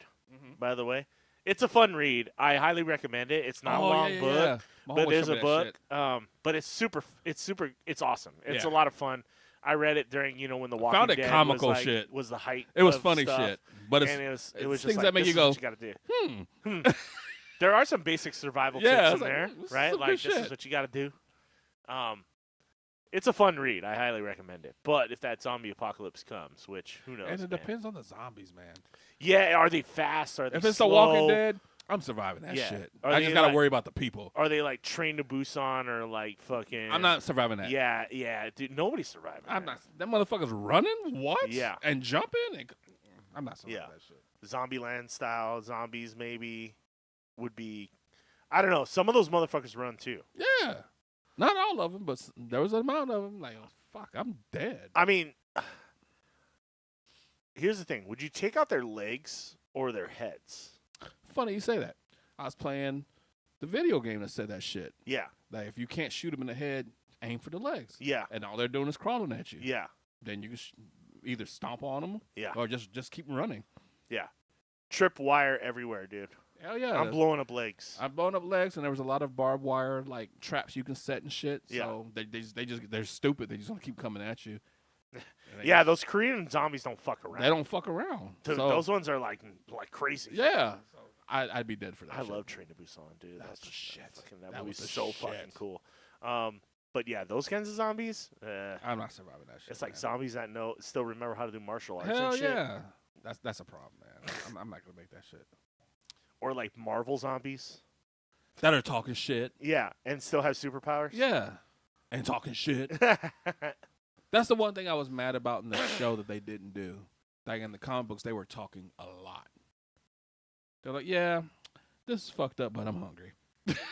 Yeah, this hurts, but sorry. Hey, stop." I'm not surprised the Wakandan chick was the most badass. Yeah. Like one of the most badass. Hey, zombies. What's her name? Stop eating your eyeball. Yeah, you know, shit like that. Yeah, World War Z is kind of on the bottom of my list as far I as actually really like zombie that. movies go. Video game wise, it's pretty dope because it's mixed with what's that shit with Rick and them? Because Rick's a character. Walking Dead. Walking Dead. Yeah. I just haven't gotten to that level yet. Well, and then you got the like Last of Us version where the cordyceps, the mushrooms the fungus infects the brain and you become a walking mushroom. Fucking game. God damn, I love that game. Yeah. And it's creepy. Yeah. Yeah, it's creepy moments in it. Yeah, Train to Busan, probably the most insane zombies. Shaun of the Dead is one of my favorites too. I like That's a classic. Zombieland. Obviously, like 24 Days Later or whatever, and then all the shit that followed. Oh man, there's a lot of going. Dead by Daylight used to be like kind of. Dead by Daylight was a shit. Yeah, that used to be pretty fun. Or what was There's a couple good video games. They had a few. That one and Was it Dead by Daylight or no? Dead by Daylight's where you play the horror movie character, isn't it? Or no, was that the zombie one? No, you gotta be guessing that shit. Yeah. Now. Have you watched those Greenland movies? No, I haven't. I haven't watched Greenland. Have you watched Greenland? The Greenland movies? That's not the one with Goodman, was it? No, that was Cloverfield. Oh, Greenland was good. Greenland was good. Both of them. Those are good. I just watched Oh, these. yeah, with Gerard Butler. I just watched the second one. I wanted to talk about it last week, but it was really, really good. I did not. Did it just come out? Oh, It's been out a The trailer's minute. only 5 months old. So the second one just came out, but I watched the first one a few months ago, and I was like, "Oh shit! I missed this. It's good." Gerard Butler to me is like a tacky action hero, but at the same time, You gotta put him in the right fits movie. role. Yeah, he fits the role. Like action star, yeah. Because I watched something else. White with him House in it. Down. I watched something else with him that Right, he wasn't that just that one? released, and it was not good. It was not a good movie. And I can't. It was so bad. I can't remember the name of it. It was on Netflix. I'm like, oh man, this is bad. But that's more end of world stuff, right? This is in the world. That's There's more like a there's meteor, a meteor hits, and yeah. it just shows the ugliness of people. Yeah. Like he's one of the selected. That's you have to go to these coordinates. You can't say nothing. Just go, and you have a wristband. So when you go to this area, you just show your wristband. Hey, I got 2 family members with me. They're on the list. Blah blah blah. Motherfuckers trying to beat your ass and take your wristband and shit. Oh, It got yeah. so bad. Him and his wife got separated. They held her at gunpoint and took her kid and her wristband. It was fucked up. They did some foul shit. I was like, That is end of world shit, though. yeah. There's part of me that likes that dystopian style movie. You know. I mean, I know it's just the ugliness of what we are. Yeah. It's no doubt about it. We're all still monkeys at the end yeah. of the day, dude. So we're just fighting for survival. Fighting kind of for shit. survival, but overall, that was a good one. I think I like the first one better than the second one. Yeah. Yeah, because the second one, everything's already fucked up, and plus you already know what to expect. But the first one, I had no idea. I was like, "Oh shit, this is some raw shit here." Cloverfield was kind of fun. That was also an end of days kind of thing. With but I creatures. thought the second one was better with John Goodman. John Goodman was a that monster. was an intense He was a movie. monster, Dude. That was man. an intense movie. And it's a very isolated situation compared Yeah. to the first movie. The first movie is just chaos, like citywide chaos, and it's shot like Blair Witch Project, Yes. almost like style thing, first person camera view. But Cloverfield 2 was basically this couple trying to survive in a fallout shelter with John Goodman. John Goodman, and where he his was character not fucking was around. a psychopathic, He like was not playing. like dude, like and that created like a horror movie-esque Yes. kind of environment, which was really cool. I thought the concept. He played the hell out of that, man. He was Anything John Goodman's in, dude. It's God a bless win. his heart. I hope he never dies, dude. I hope he stays alive forever. He lost all that weight. I mean, Things are I've looking loved him good. since Roseanne, dude. You know what Absolutely. I mean? But Oh Brother Where Art Thou? He and Babe Ruth. Righteous Gemstones. Fucking, he's a bad. Even fucking Flintstones, dude. Come on. What else did he do? He did that movie with Denzel, the spirit that was jumping the bodies. Time is yeah. on my side. What was the name of that fucking movie? Oh, one of my favorite movies like ever is the one with Ben Affleck, and they're trying to get the hostages out of Iran. Yes. Fuck. The plane one. Yeah, Arcos. Some shit like that. Yeah. I don't know. Yeah, it was so good. And the one with Denzel again. Yeah. When I was Denzel like physically grabbing my seat in that movie because it was so intense. And the one with Denzel was the alcoholic, and Yeah. John Goodman was the drug dealer. Yeah. The kept boosting. Like, this dude's off. There's nothing he doesn't Big do, Lebowski. Man. The Big Lebowski. Yeah. Yeah. Shut the fuck up, Donnie. Yeah. Yeah. Goodman was the shit, man. Yeah. The first one was pretty good. The first Cloverfield was pretty good. I thought it was a little disjointed. I thought it was a little janky in the way they were doing the story, but you got the idea. Like, I think it was supposed it created, to be. was That's supposed true. to be. That's true. It created some intent. Like the aliens. Like once you discover like what the aliens and stuff they look like, it's kind of weird. But yeah, War of the Worlds esque kind of vibe. Oh shit! I forgot Monsters Inc. Oh yeah, Monsters Inc. Yeah. Are you looking up his? Yeah, Kong. Oh. Argos. That's the one you're thinking about. Argo. Okay. You guys never seen Argo, right?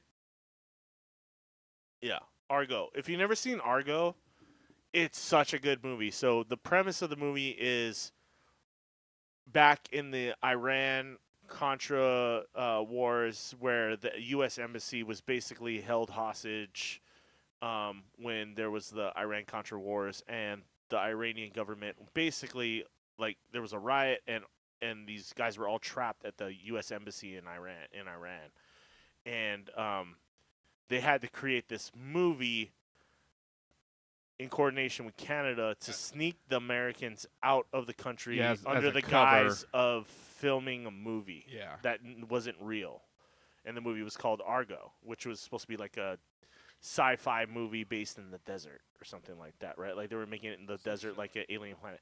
But getting the people out of there and them slipping by like government officials and stuff was so intense, dude. And the final scene of the movie just had me like literally holding the edge of my seat physically. That like movie was, literally. It was it's so amazing. He crazy. won a bunch of awards for that shit, too. It was so good. Well, that it was movie, so not good. he. That movie won a lot of awards. Yeah, Ben Affleck, John Goodman. There was a couple of other really good fucking actors in that movie. I can't remember right now. But, man, I remember walking out there going, that is one of the best movies I've ever seen. It was so intense and so great.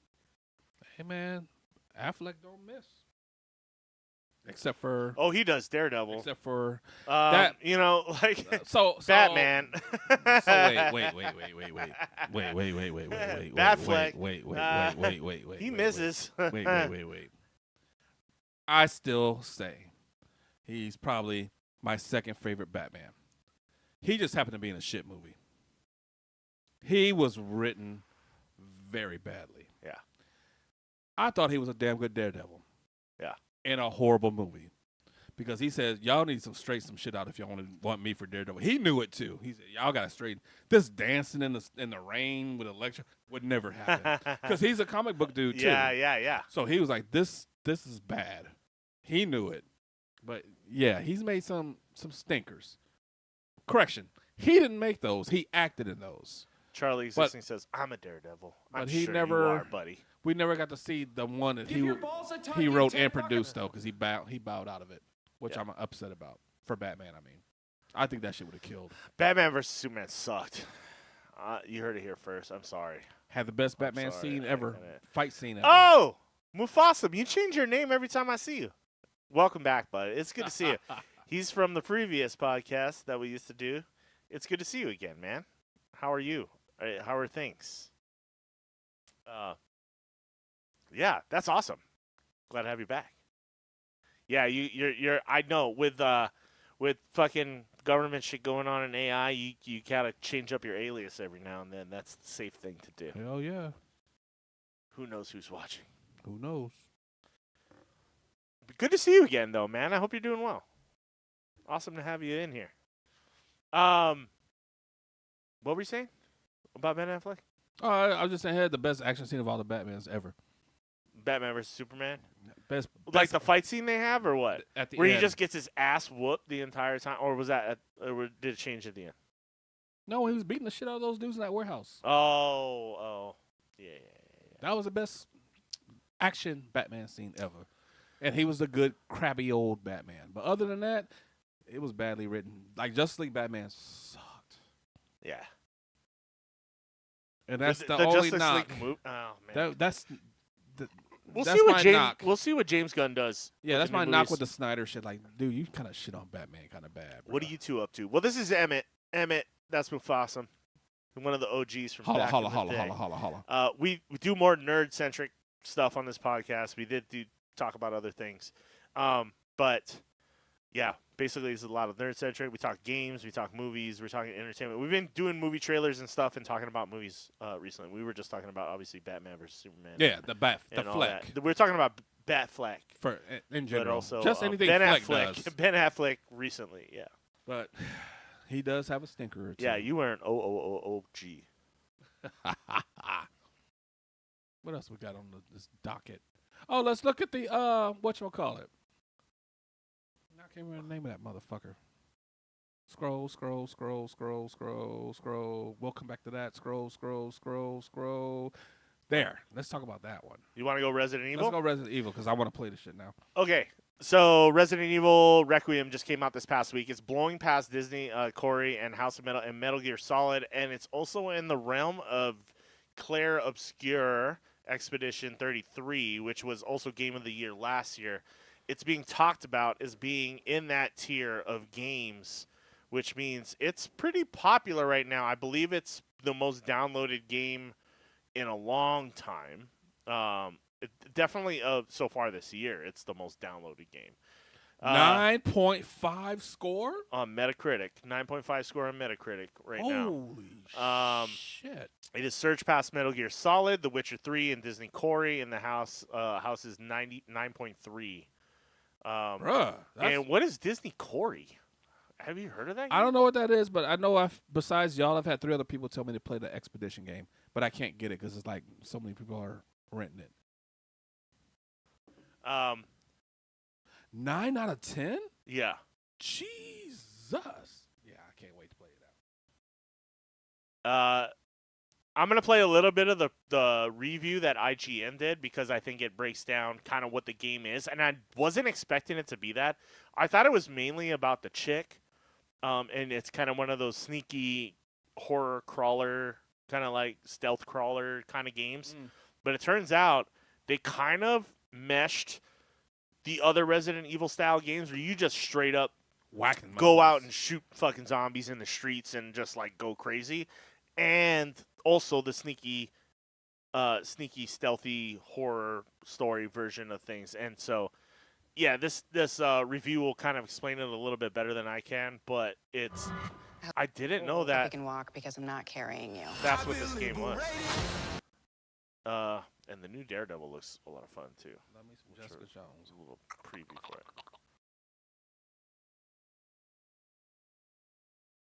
Can we full screen this? Or?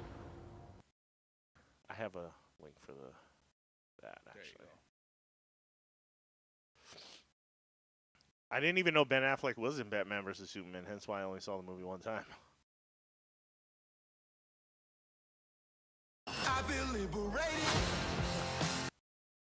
Maybe. What have you been up to, Mufasa? Should we take a shot? Yeah, we should take a shot, right? Another shot? Yeah. Okay. Nope. Sir.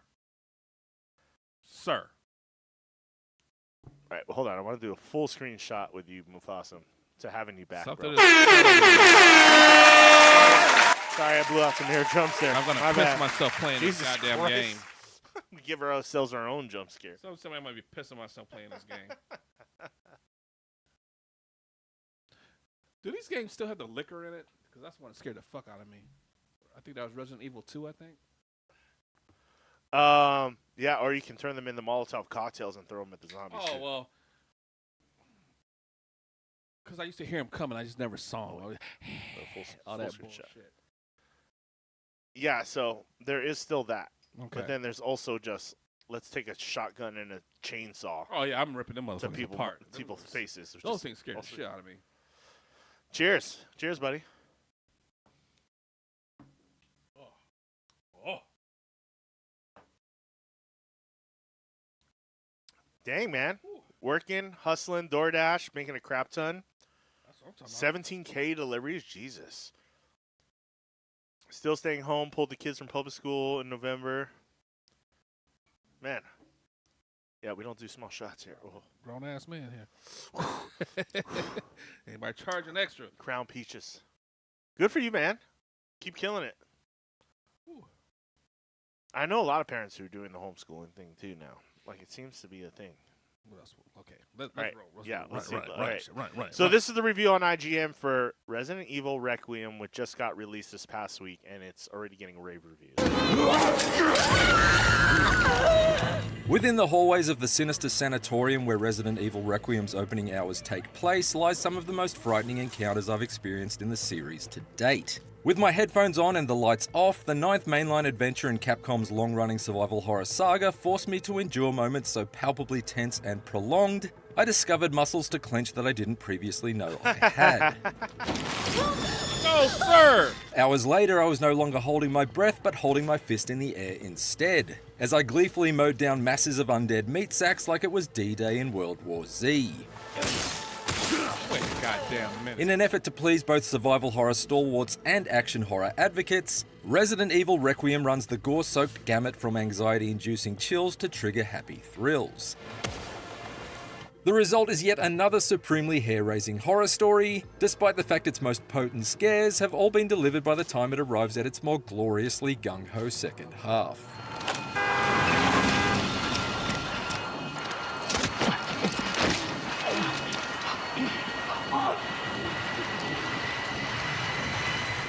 Not unlike 2023's Alan Wake 2, Resident Evil Requiem initially focuses on a young FBI agent. In this case, series newcomer Grace Ashcroft, a fresh-faced analyst who's sent to investigate a series of mysterious deaths among the survivors of Raccoon City, several decades after the 1998 outbreak.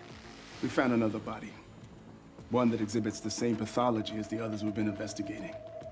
Grace's flashlight-lit forensic search through the grimy insides of a shuttered hotel is ultimately short-lived, however, since she's soon ensnared by Victor Gideon, Requiem's main antagonist, whose menacing air, disgustingly disfigured face, and greasy goggles make him seem like some sort of steampunk Emperor Palpatine. We have so much. Victor traps Grace in the Rhodes Hill Chronic Care Center, a Spencer Mansion-style labyrinth Old of locked school. doors crawling with all manner of flesh-eating freaks. But thankfully help is on the way in the form of uber-stylish series veteran Leon S. Kennedy. Survival horror's preeminent Leon, himbo baby! has clearly seen better days. The strange bruising on his skin suggests he's battling some sort of affliction potentially related to T-virus exposure, while the shiny new Porsche he's driving implies he's also not immune to a midlife crisis. Go big or go home, But baby. it's Grace who is the standout here. Resident Evil characters have historically exhibited an overly campy quality that's injected a large dose of goofiness amidst the gore. But for my money, this inexperienced FBI agent is by far the most relatably human heroine the series has ever had.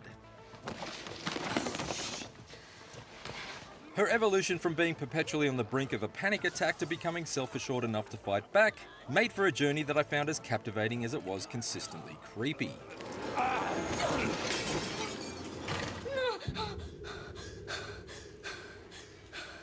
Requiem allows us to alternate control between Grace and Leon at specific story junctions over the course of its roughly 10-hour campaign. But it's the former whose predominantly stealth-based sections are undoubtedly the most fear-inducing.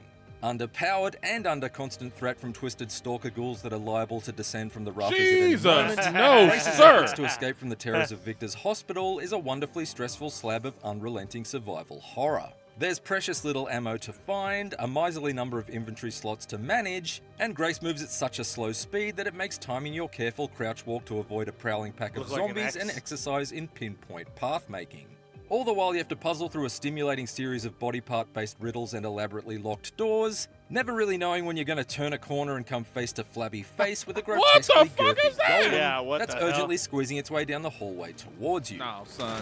A gun ain't gonna do nothing with that. Nope. No thank you.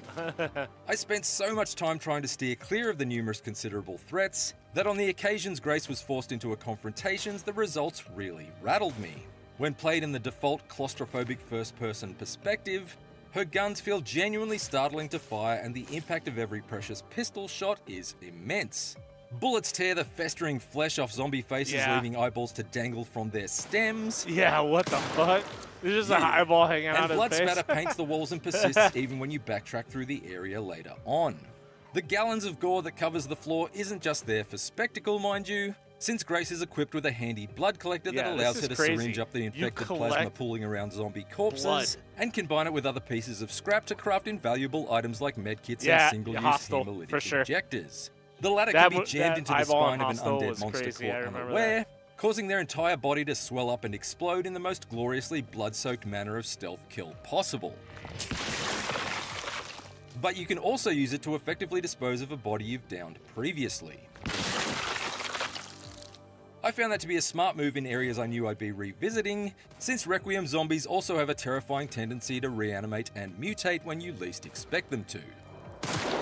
Yeah, I remember that. Grace's quest She only couldn't grows stand more the way intense as she it looked, takes her through the so she killed suffocating herself. shadows of the hospital's basement and Hostel. beyond, but Yep. moving through Requiem's danger-filled surroundings at a snail's pace didn't just keep my nerves on edge, It allowed me to observe and appreciate the efforts that Capcom has put into enhancing the eerie behavior of its undead army.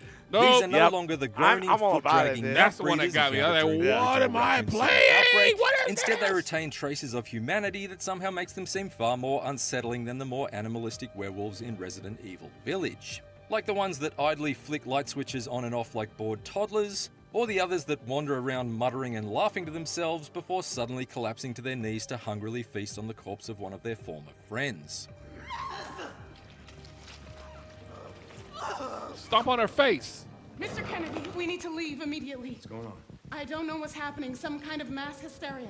While Grace's plot is a desperate so and dead, deliberate call that had me second-guessing every shadow, the ominous sounds of silence are shattered by the roar Why of would you just ferocious stand there? ultraviolet I would run. which I control would to be Leon like, for what are initially brief tension-breaking she ain't fucking bursts. around. As everyone's he ain't favorite fucking former around. RCP attempts a not-so-subtle rescue mission. Oh, These son. levels default to a third-person view to really show off the slaughter, and within minutes of his arrival, I'd slipped comfortably back into Resident Evil 4 mode, nailing headshots and ending the undead with effortless It's like a execution combo moves. of both style of games. It's kind of crazy. Oh, shit, To my surprise, however, Requiem quickly pushes the insanity meter beyond Resident Evil 4 into dead-rising levels of delirium by allowing Leon to actually wield a chainsaw to carve through the zombie crowds. Hell yeah.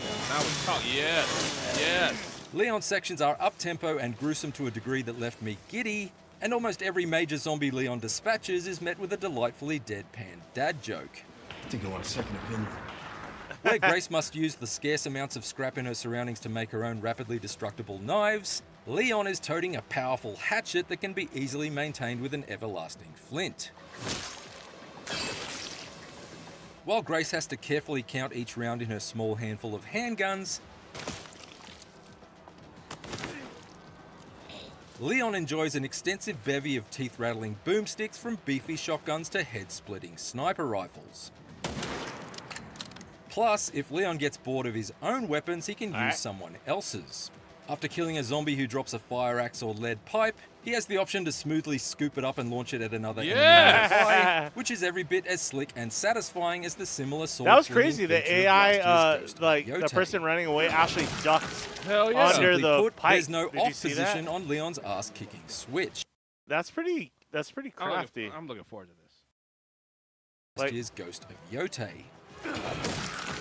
When he, Simply put, there's no off Yeah, position where on is his it? own Right weapons. He can use someone else's. Watch when he throws the After pipe. killing a zombie The who drops person a running fire away axe or actually lead ducks pipe, under he has the the pipe, option to which is smoothly kinda scoop crazy. it up and launch it at another enemy That's nearby, pretty cool, which is dude, every that bit the as slick and AI, like, satisfying reacts as the to that. similar That's sword pretty flinging fucking adventure awesome. of last That year's wasn't a Ghost of zombie, was it? Yote. No, that wasn't. No, because that's the same chick that's Simply running put, right by him. there's Yeah, no so it's off just like position on it's the fire chick axe or just lead running pipe. by. Yeah. She's not infected.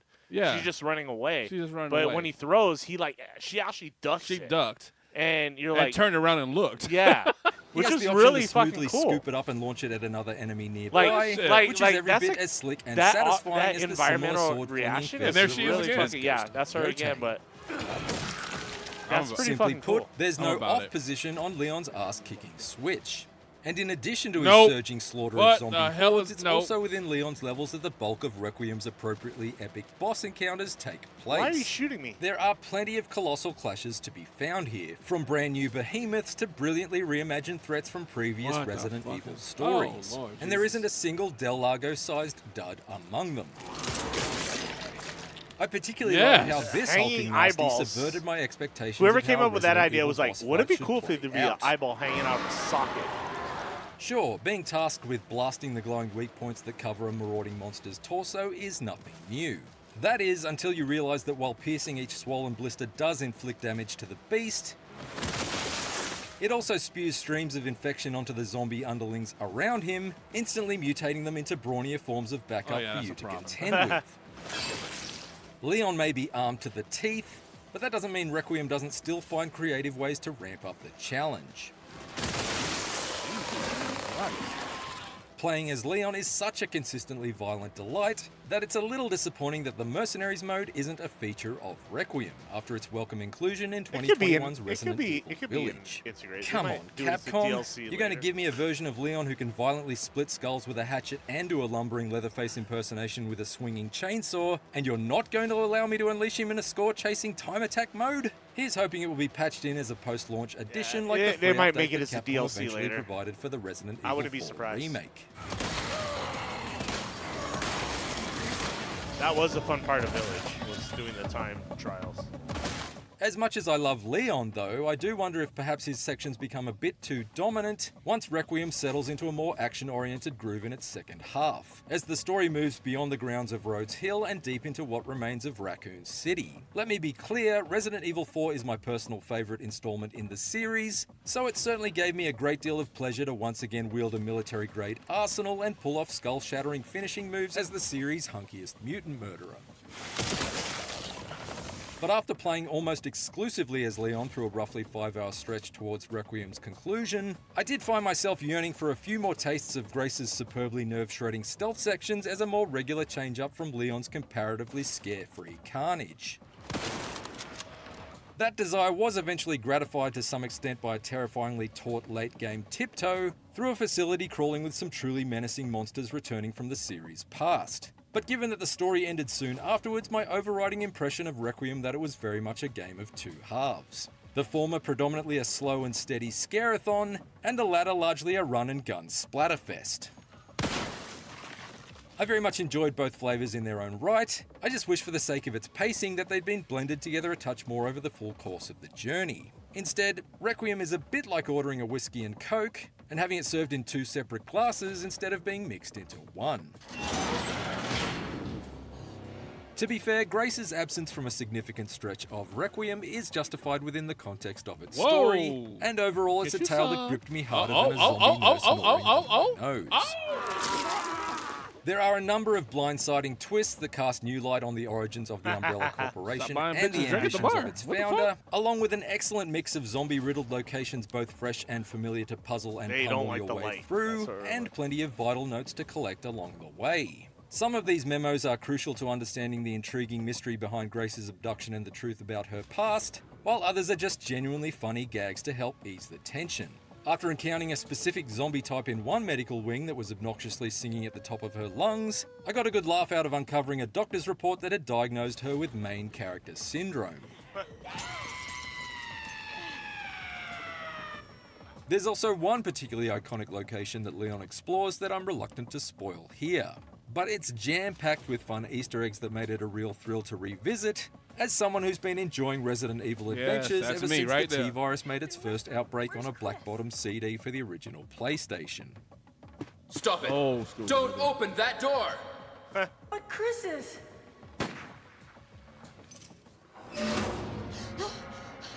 Who's there?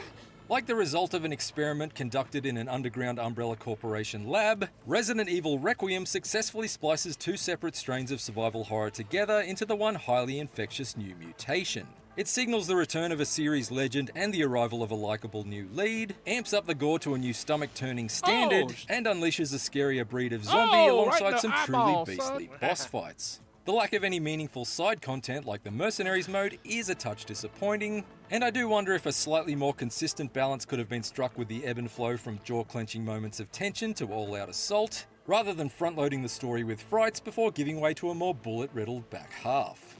Even so, from my first trembling steps into its shadows all the way to the tremendous Titan-sized takedown at its climax, Resident Evil Requiem kept me completely absorbed and consistently entertained, whether it was all hair-raising or all guns blazing. For more IGN reviews, check out our verdicts on God of War Sons of Sparta and Reanimal. And for everything else, stick with IGN. I'm about it. I'm looking forward to it. It looks pretty awesome. Yeah, I'm not gonna lie. I'm about it. I'm gonna get it. I'm gonna get it. I'm getting this is right. It's like it's a wrap. Like I've had Resident Evil 2, 3, 4, and 9 sitting on deck for the longest time because those were the original action style Resident Evils, right? Where you're Leon and you go through and you're just like running and gunning motherfuckers, and right? what was the other bitch's name? Jill. And then you had and then you had Resident Evil 7, you had Resident Evil 8, you had Village, you had Village was trippy. Village was crazy, but you also had, what was it, Biohazard? Yeah. Before that. And Biohazard was intense. I just finished that one last year.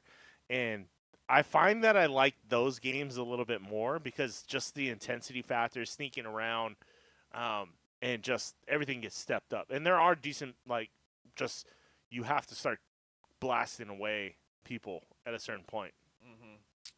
Made it a lot of fun. So now they combine the two games together, basically. They've made a combo set of Resident Evil games from the past and from the more recent future, and it looks fucking cool. And it's getting great reviews, and I think if you're a fan of the the entire series in general, it's going to cover all the bases. So it's like, if you're a fan of either style of the genre, you're going to be happy. You're going to be happy with the game you get. So, man, as a person who's wanted to get into the action side of the Resident Evil games, I think.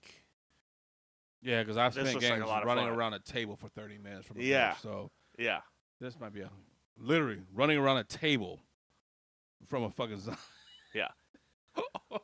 Bang, bang, bang, run, run. Bang, bang, bang. Yeah. Like, oh, shit. She came back this way and run the other side. Bang, bang, run. Like, this is insane. This looks dope, though. Oh, we have to cut this soon. No. We have to go to hot takes soon. I was just thinking, like, because I can see why they did it the way they did. I think they were trying to make it a game of two halves as opposed to a game that bounces back and forth between both genres. They wanted the first half to be more of like the sneak and creep style, and then they wanted the second half to be just a run and gun, baby. Yeah, a run and gun. So, we'll see how the flow works out. That is one game I am planning on stream. I want to stream soon. I'm gonna get the game regardless, and hopefully I can find the time to do some streaming with it. But man, it looks fun. Yeah. It looks like a lot of fun, and it's got all the horror aspects. The monsters look genuinely creepy and gross, and just the eyeballs hanging out of sockets. Yeah, give me. For sure. I want it. So, yeah, I saw that review, and I'm like, fuck, now I'm going to have to drop $70 on another fucking game. Here we go. But if I haven't played a Resident Evil game that isn't worth it, honestly. At least recently.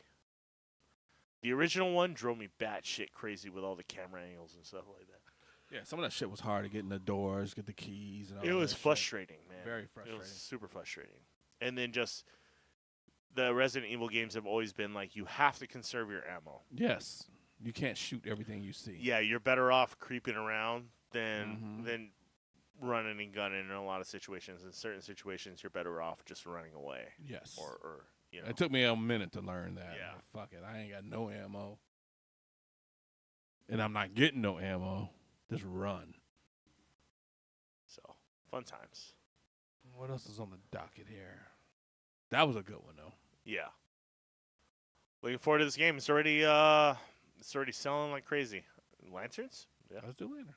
All right.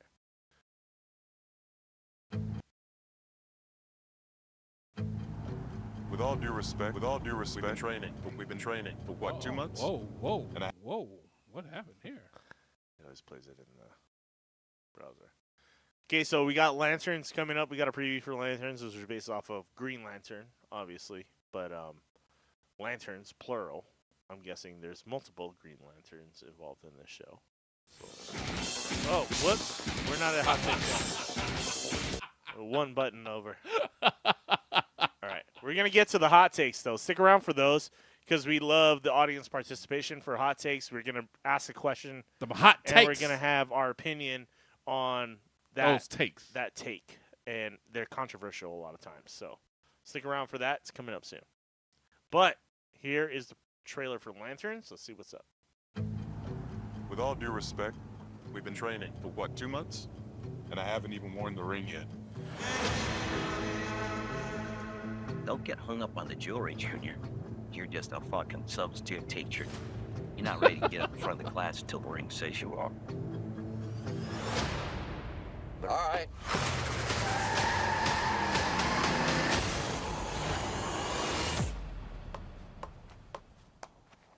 could have died.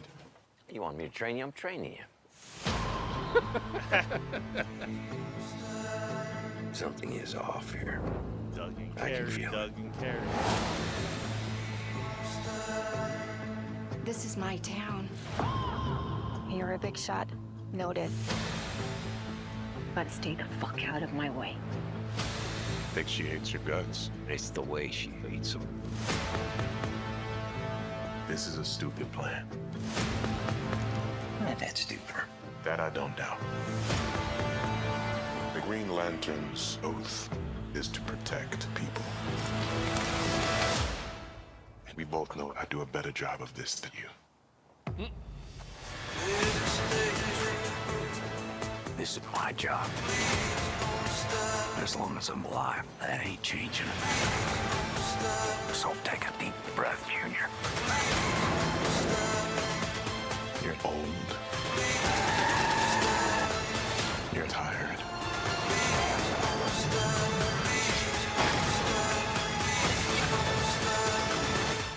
And your time is up.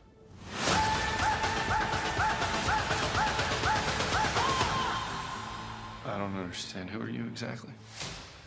Hal Jordan, Green Lantern.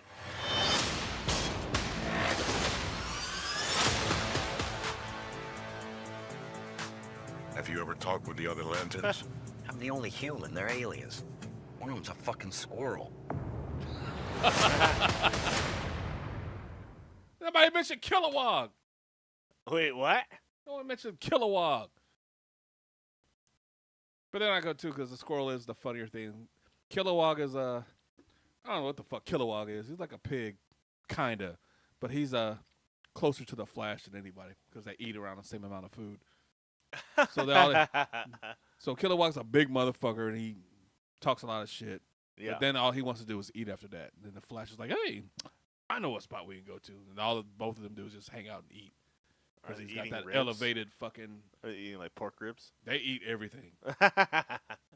He's got that elevated, you know. You got to keep his shit up, his power up and stuff. So it's pretty entertaining. This looks phenomenal to me. So it's a different take. Is it a thing where Green Lantern always passes the ring down to somebody No. else, kind of thing, or No. is this a new concept? The ring selects the lantern. Oh, okay. So then I guess we have what we just saw.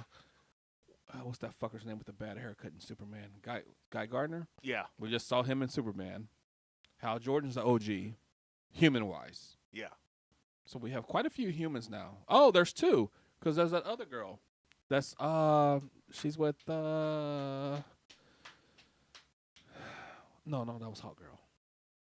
There's a lot of human Green Lanterns now. But there's a lot of alien Green Lanterns too. Oh, there's a lot of alien Green Lanterns. There's a whole fucking planet Green Lantern. Yeah. So there's this is gonna be good. Just by trailer alone, this is gonna be like a dark take on it. Damn, it's on HBO too, and HBO's just killing it, man. Yeah. Speaking of HBO, what up? So Netflix dropped out of that. Oh, with Time Warner. Yeah, Yeah, I they dropped posted out on of the there deal. earlier. So I don't know what's about to happen. I picked up some Netflix stock thinking that might go through. Yeah. But now it fell through, and I don't know why, but I mean, I'm guessing that Netflix didn't have the gusto. They said that purchase was good, but it wasn't that good for the price. Yeah. That was the final thing they said. You're good, but you ain't that damn good. Yeah. So because of this, I mean, they would have got a lot of access to a lot of content. fuck yeah. But now it's saying there's speculation, nothing set in stone, that because this is going to be a Trump ran thing, that James Gunn's going to bow out of it. But there's nothing showing that this is a for sure thing, because folks like to talk. Yeah. It's for the streets. Like, because Netflix was not about like Trump stuff, or just because I think Netflix was one of the few ones that were like, Netflix was the we're only not one. gonna Bow down to this motherfucker. curtail the Trump shit. Yeah. And can our president just get out of being involved in like He's art involved in stuff? everything. Like everything, he's got to have his fucking hand in. Yeah, dude. so he's got a big part in this deal. So they're expecting this to be basically like Trump TV. Oh no. no. Yeah, so he's gonna be taking over. I guess this CNN. There's some channels that's gonna be a lot of pro-Trump shit coming out of this. Well, I out of know. this deal. I think Larry Ellison, was looking at buying CNN. Yeah.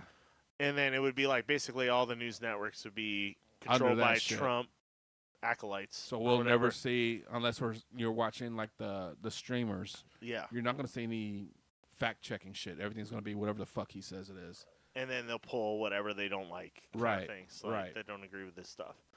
Which, that's what I hate. That's what I like. Hate that more than anything is that he has his hand so much in every part of thing. media, especially So they that can like tell- everything has to be what they want. Like And he why? tells But why? all the lies he wants. Yeah, And it's not like it's not hard to look outside and say, yeah, he's lying. Yeah. Oh, gas is $1.99. Bitch, please. Where? Not anymore. Not after this week. It Not hasn't after been what happened. anywhere. Yeah, gas went up like 10 Even the cents places this he week. names, specifically names that gas is so low, they're like, no, the fuck is not. Yeah. I mean, maybe it's $1.99 in bumfuck Iowa. You know what I mean? Hey, if he Like, named yeah. bumfuck Iowa, the people in bumfuck Iowa are like, no, it's not. He's Yeah. lying. And He's lying. It doesn't Period. matter. He's Gas lying. prices doesn't fucking matter. He ain't got no control over that any fucking way. Are you really going to be like everything's okay because gas is so cheap now? Well, no, because the Dow hit 50. It didn't today. It tanked. Well, they Well, it they tanked they 'cause of the waited. war shit, yeah. Well, they waited for the first strikes to happen after Friday afternoon after the markets closed. Yeah. Which makes sense for him. And there's bullshit messages.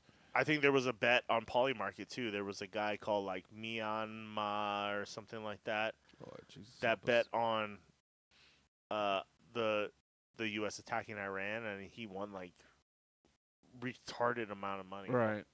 Didn't he give him a heads up that he was doing this shit? But he didn't tell. He won't tell Congress, but he tells his homeboys, "Yeah, I'm gonna go ahead and knock this out." Speaking of that, this was also funny. On the same topic, so there's this guy he does this podcast, and he's in this restaurant in D.C. Yeah, this is it. And he was like, what's that guy's name? Cuomo. Yeah. He was on Cuomo's show, and Cuomo's like, "Why are you in this restaurant?" And that dude just bust out laughing. He said, "Yeah, I was gonna leave, but I couldn't leave." He's like, "Why?" He said, "Oh, I just heard things that made it impossible for me to leave." Oh shit. He said, "What are you talking about?" He said, "Yeah, I just heard shit's going down." He said, "Well, what's going down?" He said, "Oh, you'll hear about it in about an hour." Oh fuck. So basically, he was saying that they were openly talking about it in a restaurant where people could hear they're about to bomb people. And this guy that's on the show saying like, "Yeah, this is too good to pass up. I have to sit here and listen to this. Yeah. I have to sit here and listen to this shit." I was like, these motherfuckers ain't learned their lesson. And every time he was talking, he was throwing like hints on what he's listening to. Yeah. He wouldn't say fully. He said, "This is the shit I'm listening to for the past hour. I can't leave this restaurant because they're still here." There were people around me who were like, "Oh yeah, they're prepping for war with Iran." Mhm.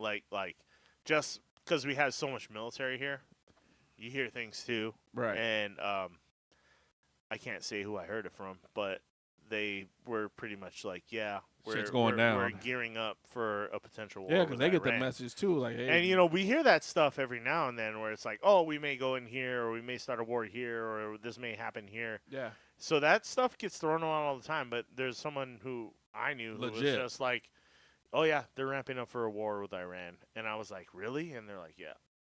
And I'm like, I've heard that so many times about other things, and I was just like, "Okay, we'll see." And then it happened. So right. But there was this guy, Polymarket trader, makes over $500K betting on the death of Iran's leader. His name was a mysterious Polymarket user, made more than $553,000 after placing a series of bets that Iran's supreme leader, was going to get killed. The account, which goes by MAGA My Man,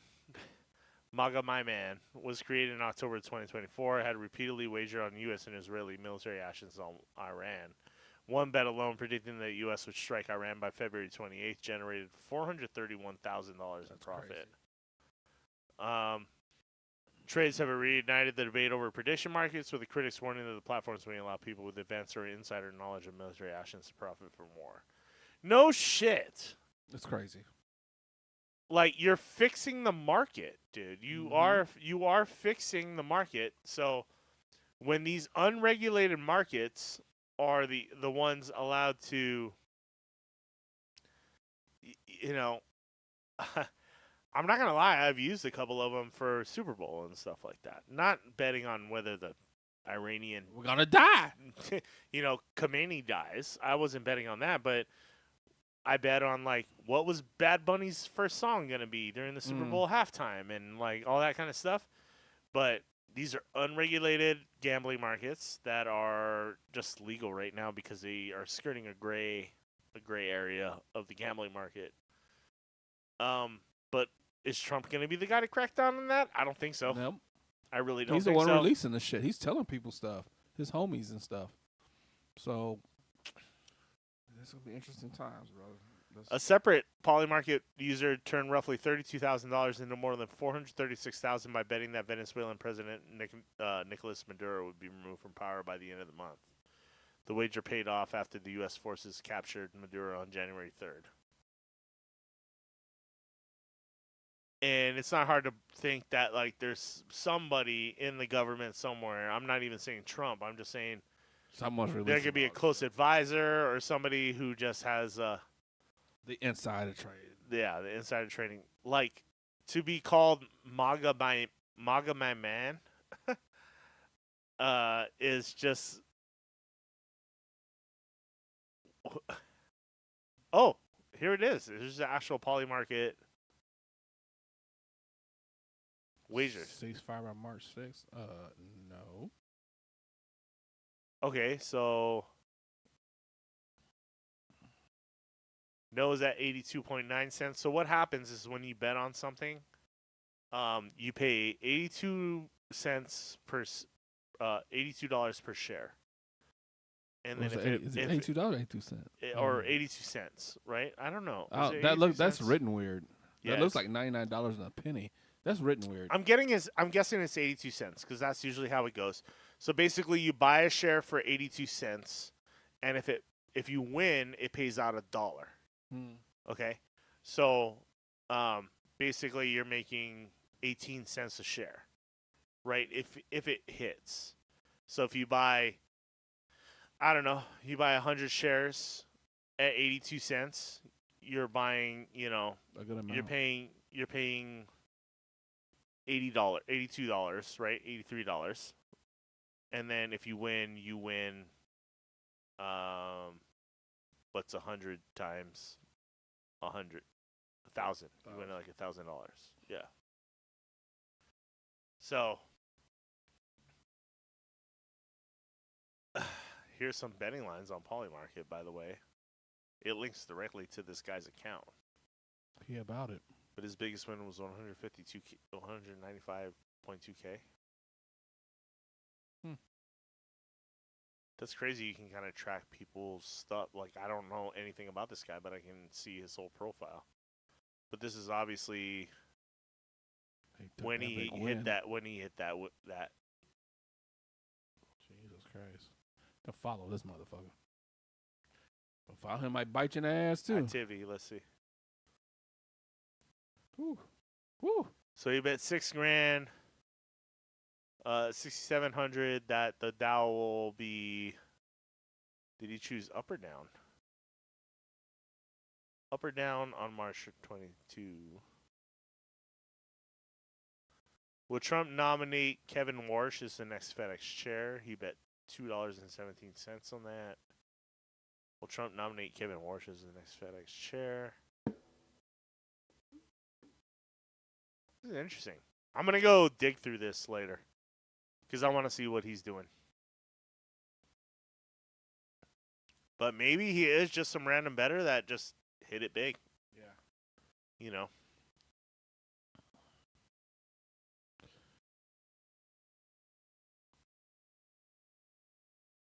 Dope.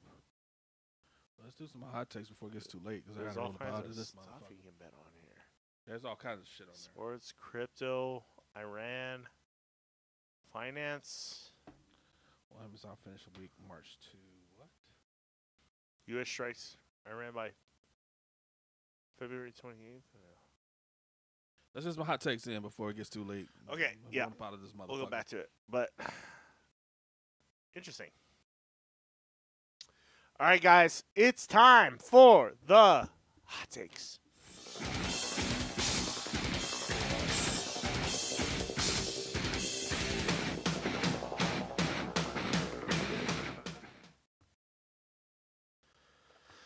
All right, we're going to play a little music here, get a little vibe going. You know what I mean? Because we're all about the vibes here on the podcast. Smash Bros. Podcast.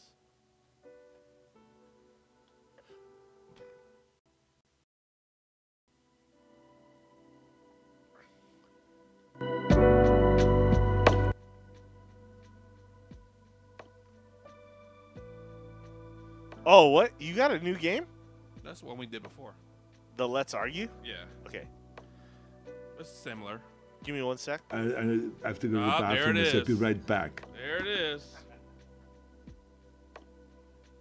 Oh, shit, son.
All right, guys. So we're getting into hot takes. This is a segment where we're gonna ask each other the hot questions. You guys need to give your opinion on what you think.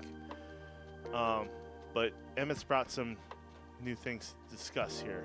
So he's going first. Football. Better running back. Emmitt Smith or Barry Sanders?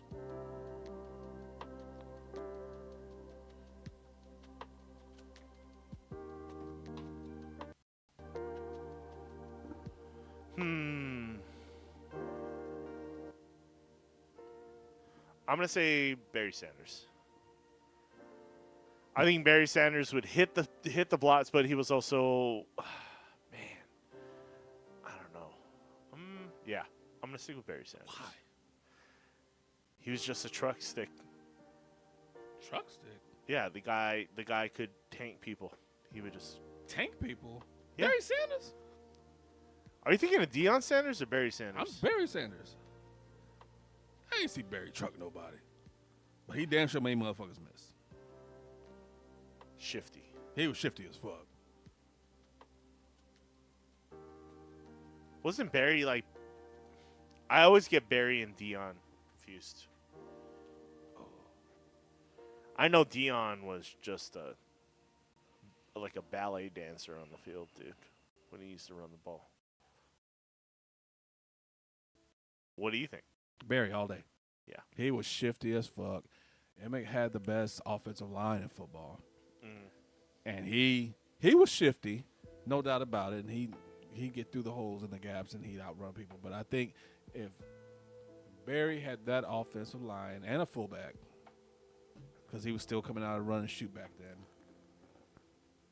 those numbers would be definitely different. I mean, you could argue that shiftiness versus pure physical power. Man, I don't know. That era's going back to when I was like a pretty young kid. Because I remember Emmitt Smith way more than I remember Barry Sanders. I remember Deion Sanders a lot more than I remember Barry Sanders. Yeah, he was a highlight reel. Yeah, and I like the finesse game of running back running though. Like that was like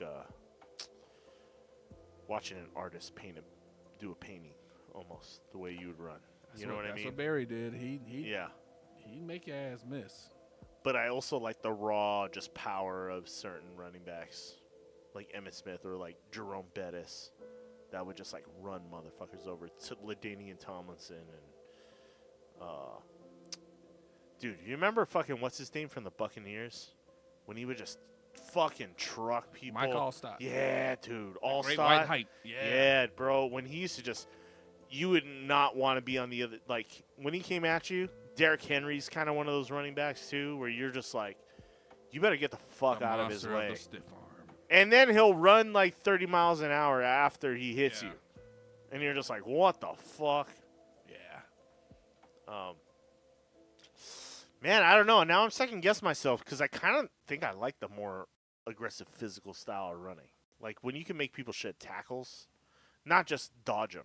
Mm-hmm. You know, just like if you could just they would just out of a, people would just you would just see people sliding off of you like Bo Jackson. Yeah. Style. Oh man, Bo Jackson, goated. Earl Campbell style. That motherfucker run out of his jersey. Yeah. Getting through people. Terrell Davis kind of used to be like that. Yeah. Like Frank Gore. Like Frank Gore, run your ass over. Travis Henry, run your Yeah. ass over. So many. But that's what I say. I just think. But I like the finesse style of running when you just, it looks like, when you're like, how did they do that? Yeah, how'd you get out? Like, How there's did 8 you do motherfuckers that? on you and you spun out of it. Yeah. Like, what? And you still end up in the end zone even after like Yeah. 8 dudes hit you on the way there. And you're like, what the fuck just happened? That was my take on that.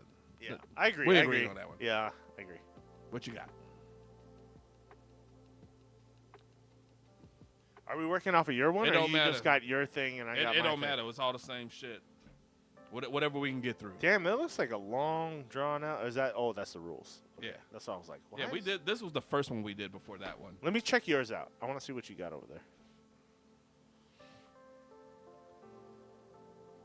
There's 2 per card. These feel fancy. Like I feel like you're taking me out to a nice dinner with these cards. That's a pretty good one, dude. Okay, hold on. We have that one in this stack too. Yeah, some of them are similar.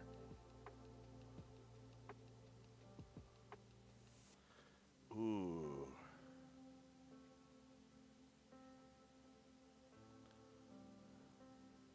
These are good ones, Ashley. Quick one. This doesn't count for my choice, but does ketchup go in the refrigerator? No. Yes. No, it does not. Yes. Why? My girl put that shit in the fridge. I was so fucking bad. I was like, what the fuck? You a psychopath? Why was this cold ass shit on my hot fries? No. You never put it in the refrigerator ever. No. Even after you open it. No. Even if it says refrigerator. I don't give a fuck what it says. It's ketchup. It goes right back in the goddamn counter. So if I go in your house today, yeah, and we hang out, and there'll be ketchup on your counter. It'll be in the cabinet. Okay. Not in the fridge. Yeah, yeah. It won't be in the fridge unless she did it. Because if she put it in there, I was like, what are you doing? Oh, it goes in the fridge. I know the fuck it don't. Dayton says ketchup goes in the fridge. No. I don't give a fuck what that label says. No. I agree. It goes in the fridge. Maybe No. is it a okay? Not to be racist, but is it a white versus black thing? Yes. Is it? 95% yes. Okay, so I seen that one reel or that commercial where it was like the guy was like, it was a black couple, and then the girl goes, "Yeah, you put the ketchup in the fridge," and the guy's like, "Fuck no, you don't put the ketchup in the put fridge." That shit in the fridge. And I was like, "Wait, is that a debate?" Like, and I guess I don't know. Rick says no. Since he plows through ketchup within 2 weeks, myself, I use ketchup sparsely. I'll put it in the fridge. Yeah, how frequently are you using your ketchup? I use a lot of ketchup. Okay, how long does it take you to go through like let's say like regular size, like this, like say my cup is full of ketchup. How long would it take you to go through that much much ketchup? 3 weeks maybe. 3 weeks? Maybe. 'Cause I eat fries for a snack. Yeah, sure. We do hash browns. Yeah. You put ketchup on your eggs? With hash browns. You put ketchup on your eggs? With hash browns. Plain You eggs, like mix them all absolutely. together? Yeah. I mix my shit together. So you make a hash brown egg ketchup mixture. Yeah. Eggs by itself? Absolutely not. I don't like. Absolutely I'm not. not a ketchup fan. Not on my eggs. My eggs, no. Okay. Absolutely not. Not directly on the Not eggs. directly, but if I got hash browns, I'll salt them bitches up. Mix, ketchup, mix, and I eat. So you're mixing the ketchup into the hash browns and then you're eating it with eggs, is what you're telling me. Yeah, okay. I make burgers, ketchup. Or I skip that shit and I go straight to barbecue sauce. But ketchup. Either way, I ain't putting that shit in the goddamn fridge. Okay. It's not going in the fridge. Sorry, that was a quick question. That was a fun one though. I still put ketchup in the fridge. I don't know why. So I think it's more of like I'm like a like I because I work in a restaurant. I'm always like I need to keep my shit preserved. Like, and I'm like, if I don't trust it being out on the counter at room temperature, I won't leave it out. And that was the thing we had an argument. My girls, her degrees in that shit. Yeah. So you leave this shit out. I mean, you goddamn right. So I put it. I said, well, buy your own fucking ketchup. My shit's going in the goddamn cabinet. Okay. Don't touch my ketchup. That's my ketchup. That's my You have your own ketchup. Yeah, I'm kind of a germaphobe when it comes to like temperatures and. Oh, she's all about temperatures, and you left this shit out all day. Yeah. I'm eating it. Yeah. I'm good. Yeah. Felicia says, Rick says no since he plows through ketchup within 2 weeks. Myself, I put ketchup in the fridge. It does not need it to be if it's short, stable. Yeah. So if you go through it quick, I understand that. If you go through it within 2-3 weeks, yeah, totally. I get that. Oh, Chris, your sauce was out in my chill today I made, and the water was put in my tuna I made today. Solid. Nice. Oh, chili. Chili, sorry. I can barely read that. Yeah. Oh, and I made like. How did it work out? Hope you enjoyed it. And I made cowboy. Hell yeah, chili pepper water and tuna? That's a good idea. I make cowboy beans, so that takes like a quarter cup of ketchup too. Yeah. So that goes straight into the mixer. It doesn't matter if it's hot or cold. What the fuck is cowboy beans? Beans, ground beef, bacon, green peppers, onions, ketchup, barbecue sauce, Dijon mustard. Mix that shit up, bake it, holla at your boy. Dude. Okay, so you're making like quick chili. It's a type of you can call it a chili. That's why I was trying to explain to her. It's like it's a type of chili. There's a lot of fucking. But you got the barbecue sauce in there too. Barbecue which kind of sauce, throws the another ketchup, different vibe in there, and the ketchup. Yeah. Dijon mustard gives a little taste. Oh, and the chili powder. Yeah. I mean, ketchup's pretty close because you usually use like tomato paste and stuff in chili. Yeah. So yeah, ketchup's pretty close. Yeah. Plus the vinegar and all that. So I can see that being pretty good. Yeah. Wait, how long do you cook it for? Do you just mix it together, heat it up, and then eat it straight, or do you like let it like stew? So once you blend it, you mix it all together. Yeah. And I put that shit in the oven for like 45 minutes. So I'll put it in there, go for a walk, come back, shit's ready. Nice. Yeah. It's that work. Yo, can I try some? Yeah. Okay. Next time we make it, I'll give you some. Yeah. Give me some cowboy chili. Yeah. I'm going to try that. Yeah. It's that work. I'll see where it's at. Yeah. It's that work. I made tuna with chopped lettuce, yellow pepper, 3 ounces of tuna, mayo, sour cream, pepper, water, sugar. That's that work. No raisins. You made basically like a tuna coleslaw. No raisins.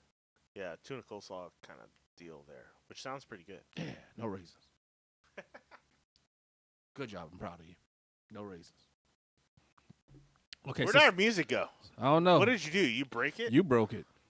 Since that wasn't your real question, what's going to be your real question? Do men like ladies better with or without makeup? I like without. I like without. Why? Because I see the real deal. I know what the fuck I'm getting into every day. Like, so let's say first date. No makeup. And Cool. the confidence to come out with no makeup, too. Yeah, true. That's a big thing. Girls wears nothing. Ever. I think I saw her one time. I didn't know who the fuck she was. But since I'm a fan of no makeup. I think how you look without makeup is, like honestly, my wife looks really good without makeup.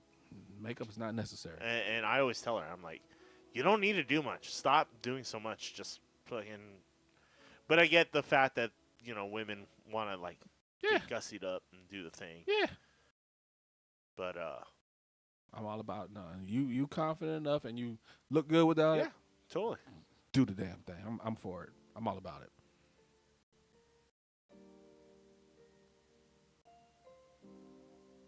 Who cheats the most, men or women? Women.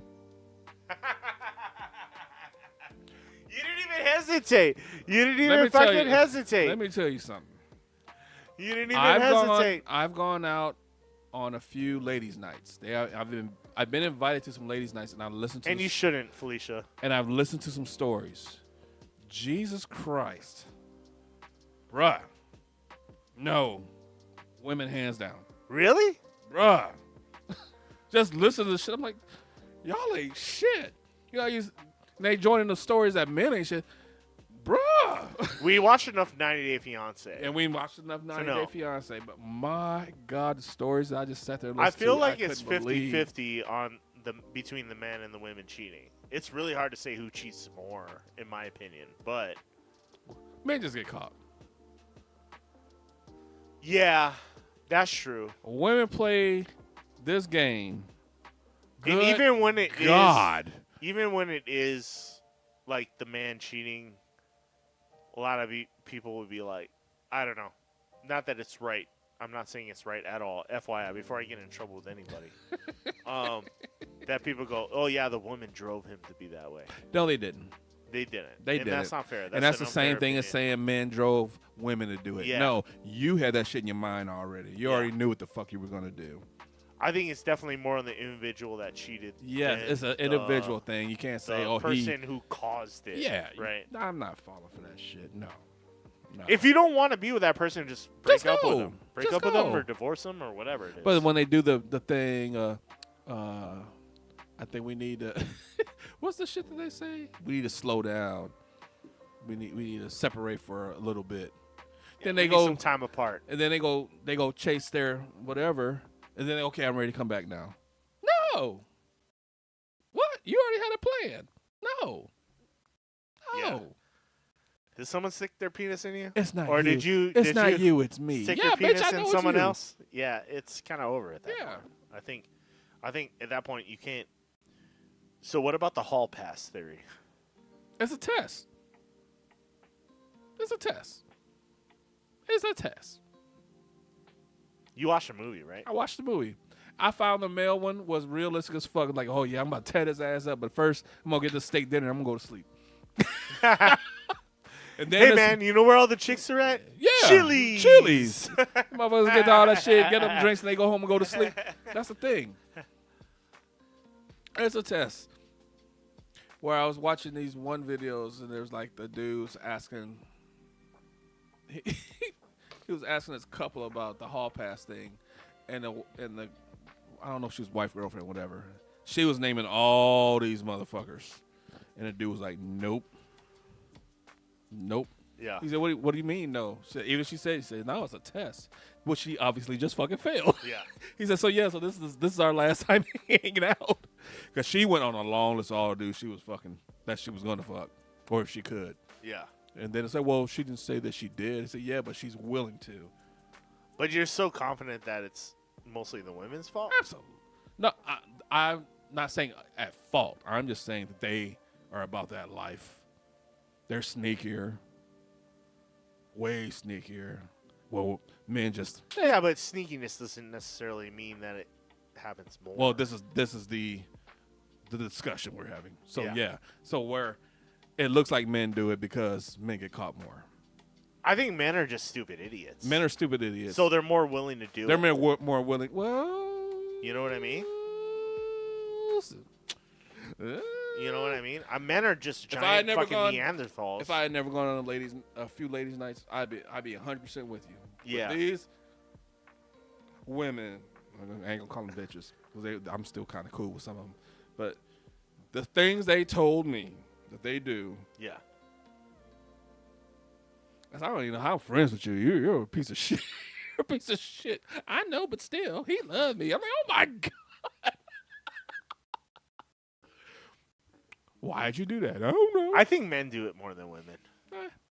But it's probably pretty close, to be honest. I'm not saying... in the grand scheme of things. In the grand scheme of things, I'm not going to sit here and say it's blown out the water. It's just... I think men are just... It's not what you think is where you hear and you see There's all the also that movies thing and with shit. men, right? Like, and like myself, too, where you're like and I think most guys, where you're like, I still, like, is old and gross and, like, maybe not gross, old and out of shape. Like, you know, it's like when you hit a certain age, you're going to be like, oh, am I attractive anymore? Like, does any woman find me attractive anymore besides my wife? And maybe there's that thing with women, too. There's that thing with women, too, for sure. Oh, for sure. But, like, you look in the mirror and you're like, what woman would want to hook up with me? So, all of a sudden, you get this, like, hot woman hitting on you, and you're like, see, I still got it. You know what I mean? I still got it. Like, is there that, like, is there that wasn't factor? part of what I saw. Nah, I went out with my homeboy. He's older than me, and we got really shit faced. He went around. He said, "Fuck it, I'm gonna test it." And he got like 3 phone numbers. And then Really? Yeah, he got 3 phone numbers, and when we started driving, he just threw them out the window. He said, "I just wanted to see if I could do it." That's different. But the ones I'm just going off of what the women I talked to on ladies' night, and they brought up stories on shit that they've done. Yeah. Jury's out. Jury's out. The jury's out. I think. Now, I think we both made solid cases. Yeah, I'm not gonna sit here and say I don't know dudes that have done fucked up shit, but it's just a disparity of how you hear men this, men this, men this, and then just listening to women telling themselves like, "Good God, what you did? What? Yeah. With how many in the room?" Well, I think what you're saying is like men are a little more upfront about it, whereas women are a little more discreet about it, but they both do it. They both do it. No doubt So about it's just kind of like. But still, that doesn't. Still doesn't answer the question. I still Who say cheats women. more, I still women say or men? women. I still say women do. I still say it. Say it with your chest. Well, I said it with my chest. All right. I said what the fuck I said. Next question. Oh shit. I'm gonna get in trouble. I don't give a fuck. I mean, I'm not saying you're wrong. It's hard to gauge. Can we Google it? Yeah, look it up. Can we polymarket this shit? Oh, I asked that one before. Can we gamble on this? Who cheats more, women or men? Let's see what comes up here. According to the data from the General Societal Survey, who even knows what the fuck that is? Exactly. Who the fuck is that? Men are generally more likely to cheat than women. Approximately 20% of men reporting infidelity compared to 13% of women. However, the gap narrows in younger age groups, and some studies suggest women's infidelity rates are increasing while men still report higher rates overall. Women's infidelity. Number one, who the fuck can go admit to it? Yeah. See, it's bullshit like this. Are men more like admitting to it? That's the kind of shit I'm talking about. Like, who's admitting to this shit? But I believe it. I mean, okay. I absolutely believe it. Various studies indicate about 57% of men and 54% of women admit to cheating at some point in their lives. Like, have you ever cheated in your life? Well, you don't have to answer that question. Have I ever? No. Yeah. But I've been cheated on. I haven't either. I've been cheated on. I've never cheated, and I've never been cheated on. Yeah, I've definitely been cheated on. I've never had either. So And I couldn't. I don't have an opinion about it. So maybe that's why. But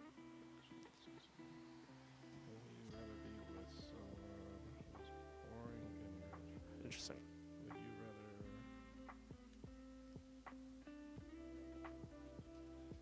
That's bias.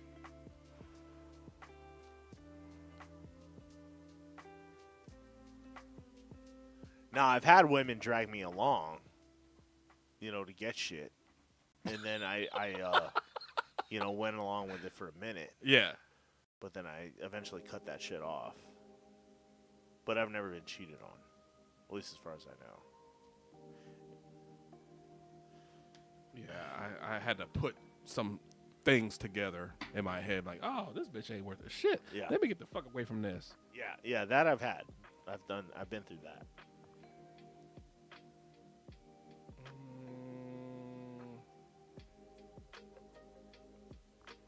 Ooh, Red Lobster biscuits or Texas Roadhouse rolls. That's. Thankfully, I was poor most of my college life, and that didn't matter anyway, because there was nothing to take. I was like, we could get married and divorced tomorrow, and you would still get nothing. What was glorious about my? That was glorious about my divorce. Is like, well, so you can have what the fuck you want. I was like, I what? have nothing. Yeah. You could take half of nothing is nothing. You take whatever the exactly. fuck you want. You take your car, I'll take mine. I'm lucky I married a good one, because that was right after I graduated college, and then we pretty much were together after that. But during college, yeah, I had girls trying to get shit out of me all the time. I'm like, I'm a college student, man. What the kind of money do you think I'm fucking making right now? I'm in debt, if anything. What the fuck? Who should a man save first? His mother, his wife, or his daughter? Oh, that's a hard one. Somebody getting in trouble. That's hard. That's a hard question. I don't have a daughter, but if I had one, I would say my daughter. That's a hard question, bro. I would say my daughter, and I think my wife would want me to say my daughter. And I also think my mom would want me to say my daughter first. That's hard, man. I can say definitively save the daughter first. I would agree with you. I think, however, I think it's pretty in the chain of things. It makes sense to go for the daughter. Good, the daughter is who you that's who I would save. I wouldn't. If there was a situation where everybody dies, and I can save only one, That's my daughter. hard. My daughter would be the one. Yeah, to save. it got to be daughter, but man, that's a doozy. It's not an easy choice. Hell no. In the situation itself, when you're there faced with a life or death thing, yeah, it'd be super extremely hard, right? But yeah, I'm saving my daughter. That's hard. Yeah, I'm saving my daughter. Woo! 100%. And I love all of them equally. Yeah. You better say the right shit. But man, yeah, I'm saving my daughter. Oh yeah, sure. shit. Man, there's a lot of shows and stuff based around that. Yes. And the fights that come from that. Yeah. Yeah. And then the daughter being mad at you for the rest of your life for not saving mother, mom instead. Yeah. It's that's a hard one. Yeah. Now, oh fuck. There's a whole nother thing we can go into, but I really don't want to talk about it because I feel like this can get ugly. That's it. That could be an intense situation. You know, this can get ugly. That people might have actually experienced, and I don't want to go there. Yeah. But, the childbirth kind of thing or something like that. You know what I mean? That's that would be that's kind different. Of crazy. Yeah. And it's still hard. Yeah. But if I have a fully grown, alive daughter who's already, say, 3 years old or something, yeah, she's getting saved first. All right. And I think that would be what the mom would want. And I would do the same if, someone was like, who would you save? Your son, your husband, or your dad? I would definitely be save the boy. Save my son. Yeah. Absolutely. Fuck me. Who gives a shit?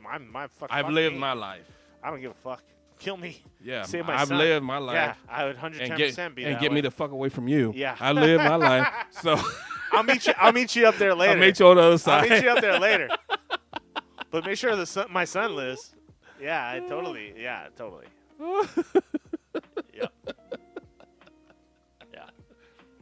All right, your question. Okay. Oh, whatever. I just put these stack about. Let's see if I can find anything. Those are actually pretty good ones in there, though. Mm-hmm.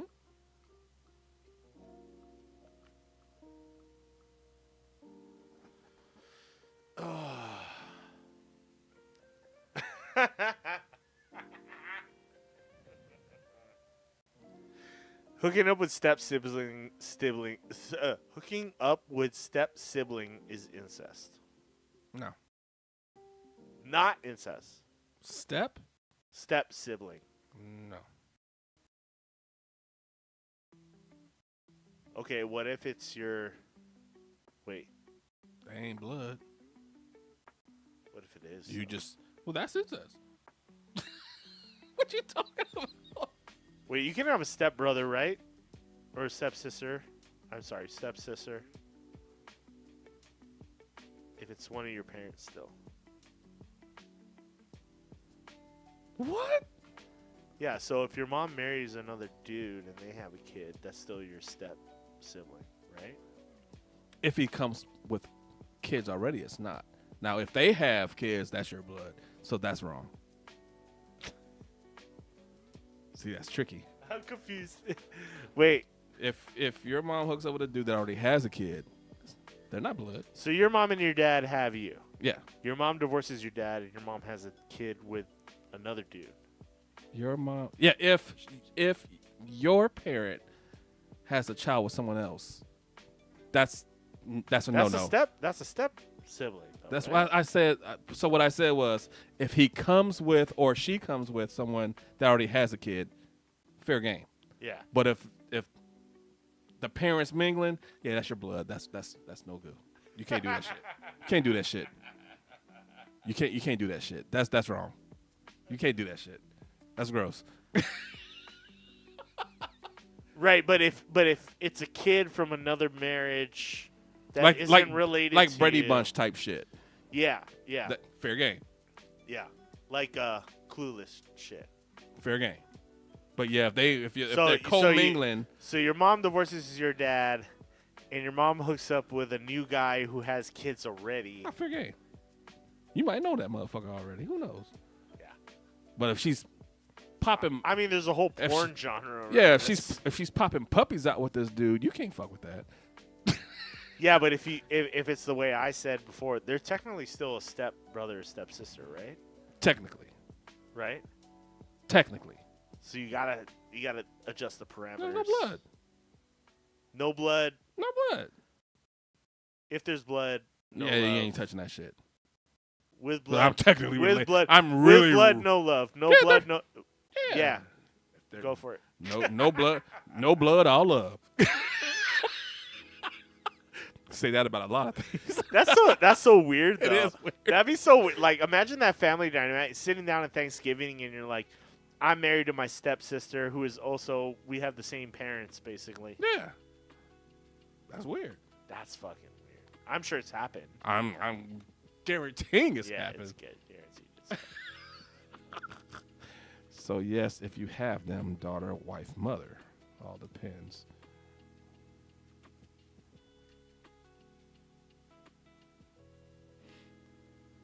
I mean, what do you want to do? Yeah, do another one. I'm gonna go, Pete, one more time. We should do one more shot, one more question, One more shot, one more question. and then we'll get out of here. I'll pour this. I have to go to the bathroom. I said, be right back.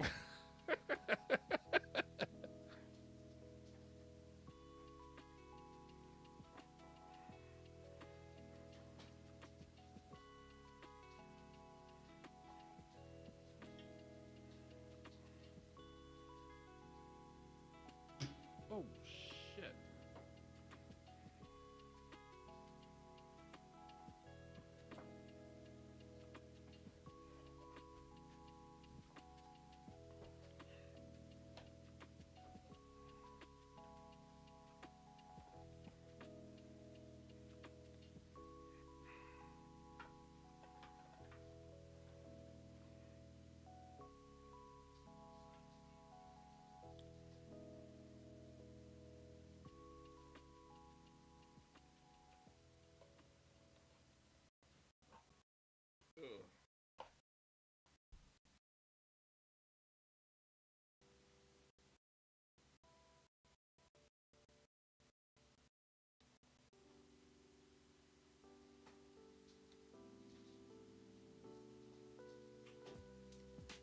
Spilled on the goddamn cards. What is wrong with you tonight? Yeah. Come on, get it together, dude. Kicking in tonight. What's going on? Why are you spilling all over everything? Hey, man. I cleaned it. I got it out. I got it. So, okay. I am excited. You brought up the Brady Bunch reference. So those kids could all have been having orgies with each other. They might have been. And it would have been legit because she had the 3 girls with her ex, and he had the 3 boys with his ex. Mm-hmm. So those kids all could have been hooking up with each other. They could have been. And it wouldn't be incest, technically. It would have been weird, technically. It would. I mean, it would have been weird. It would have been definitely weird. It would have been weird, but no blood. Just paper. Did that happen in the movies where they were like, because the movie was kind of like a parody of the show, but it was also real to the show? Like, did one of them, did like Greg and Marsha, or not Marsha, but. Yeah, did Greg and Marsha like hook up at one point on the. I think in real life, Greg was hooking up with the mom in real life. What? I think so. Greg was hooking up with the mom in real Nuh-uh. life. Yeah. Yeah. Yeah. Who played the mom in the Brady Bunch? Florence Henderson. Oh, yeah. Yeah, I remember that shit.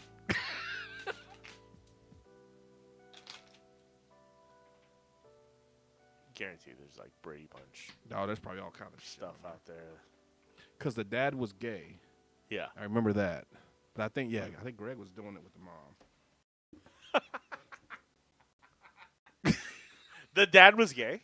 The dad was gay. Really? Real life. Like in real life? Yeah. I didn't know that.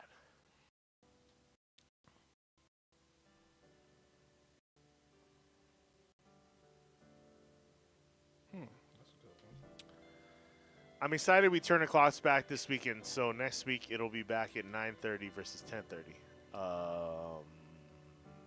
No. It'll actually be at 11:30 versus 10:30. Spring forward, fall back. Right? So, wait. Yeah. We don't change our time zones here. Nope. So if you're springing forward, you're actually gaining an hour on us, not losing one. So, sorry, Felicia, but you're actually going to be we're going to be on an hour later than actually an hour earlier. Uh-oh. In your time zone. That's how, yeah, it sucks. You drink Dasani? Yeah, because I always know this because I do drink Dasani, but I hate Dasani actually. Is it better than tap water?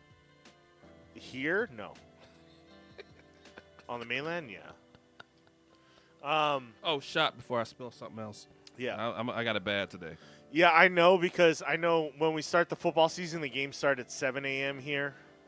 And then once daylight savings hit, they start at 8 a.m. So you're actually going to be, we're going to be on an hour later in your time zone, not an hour earlier.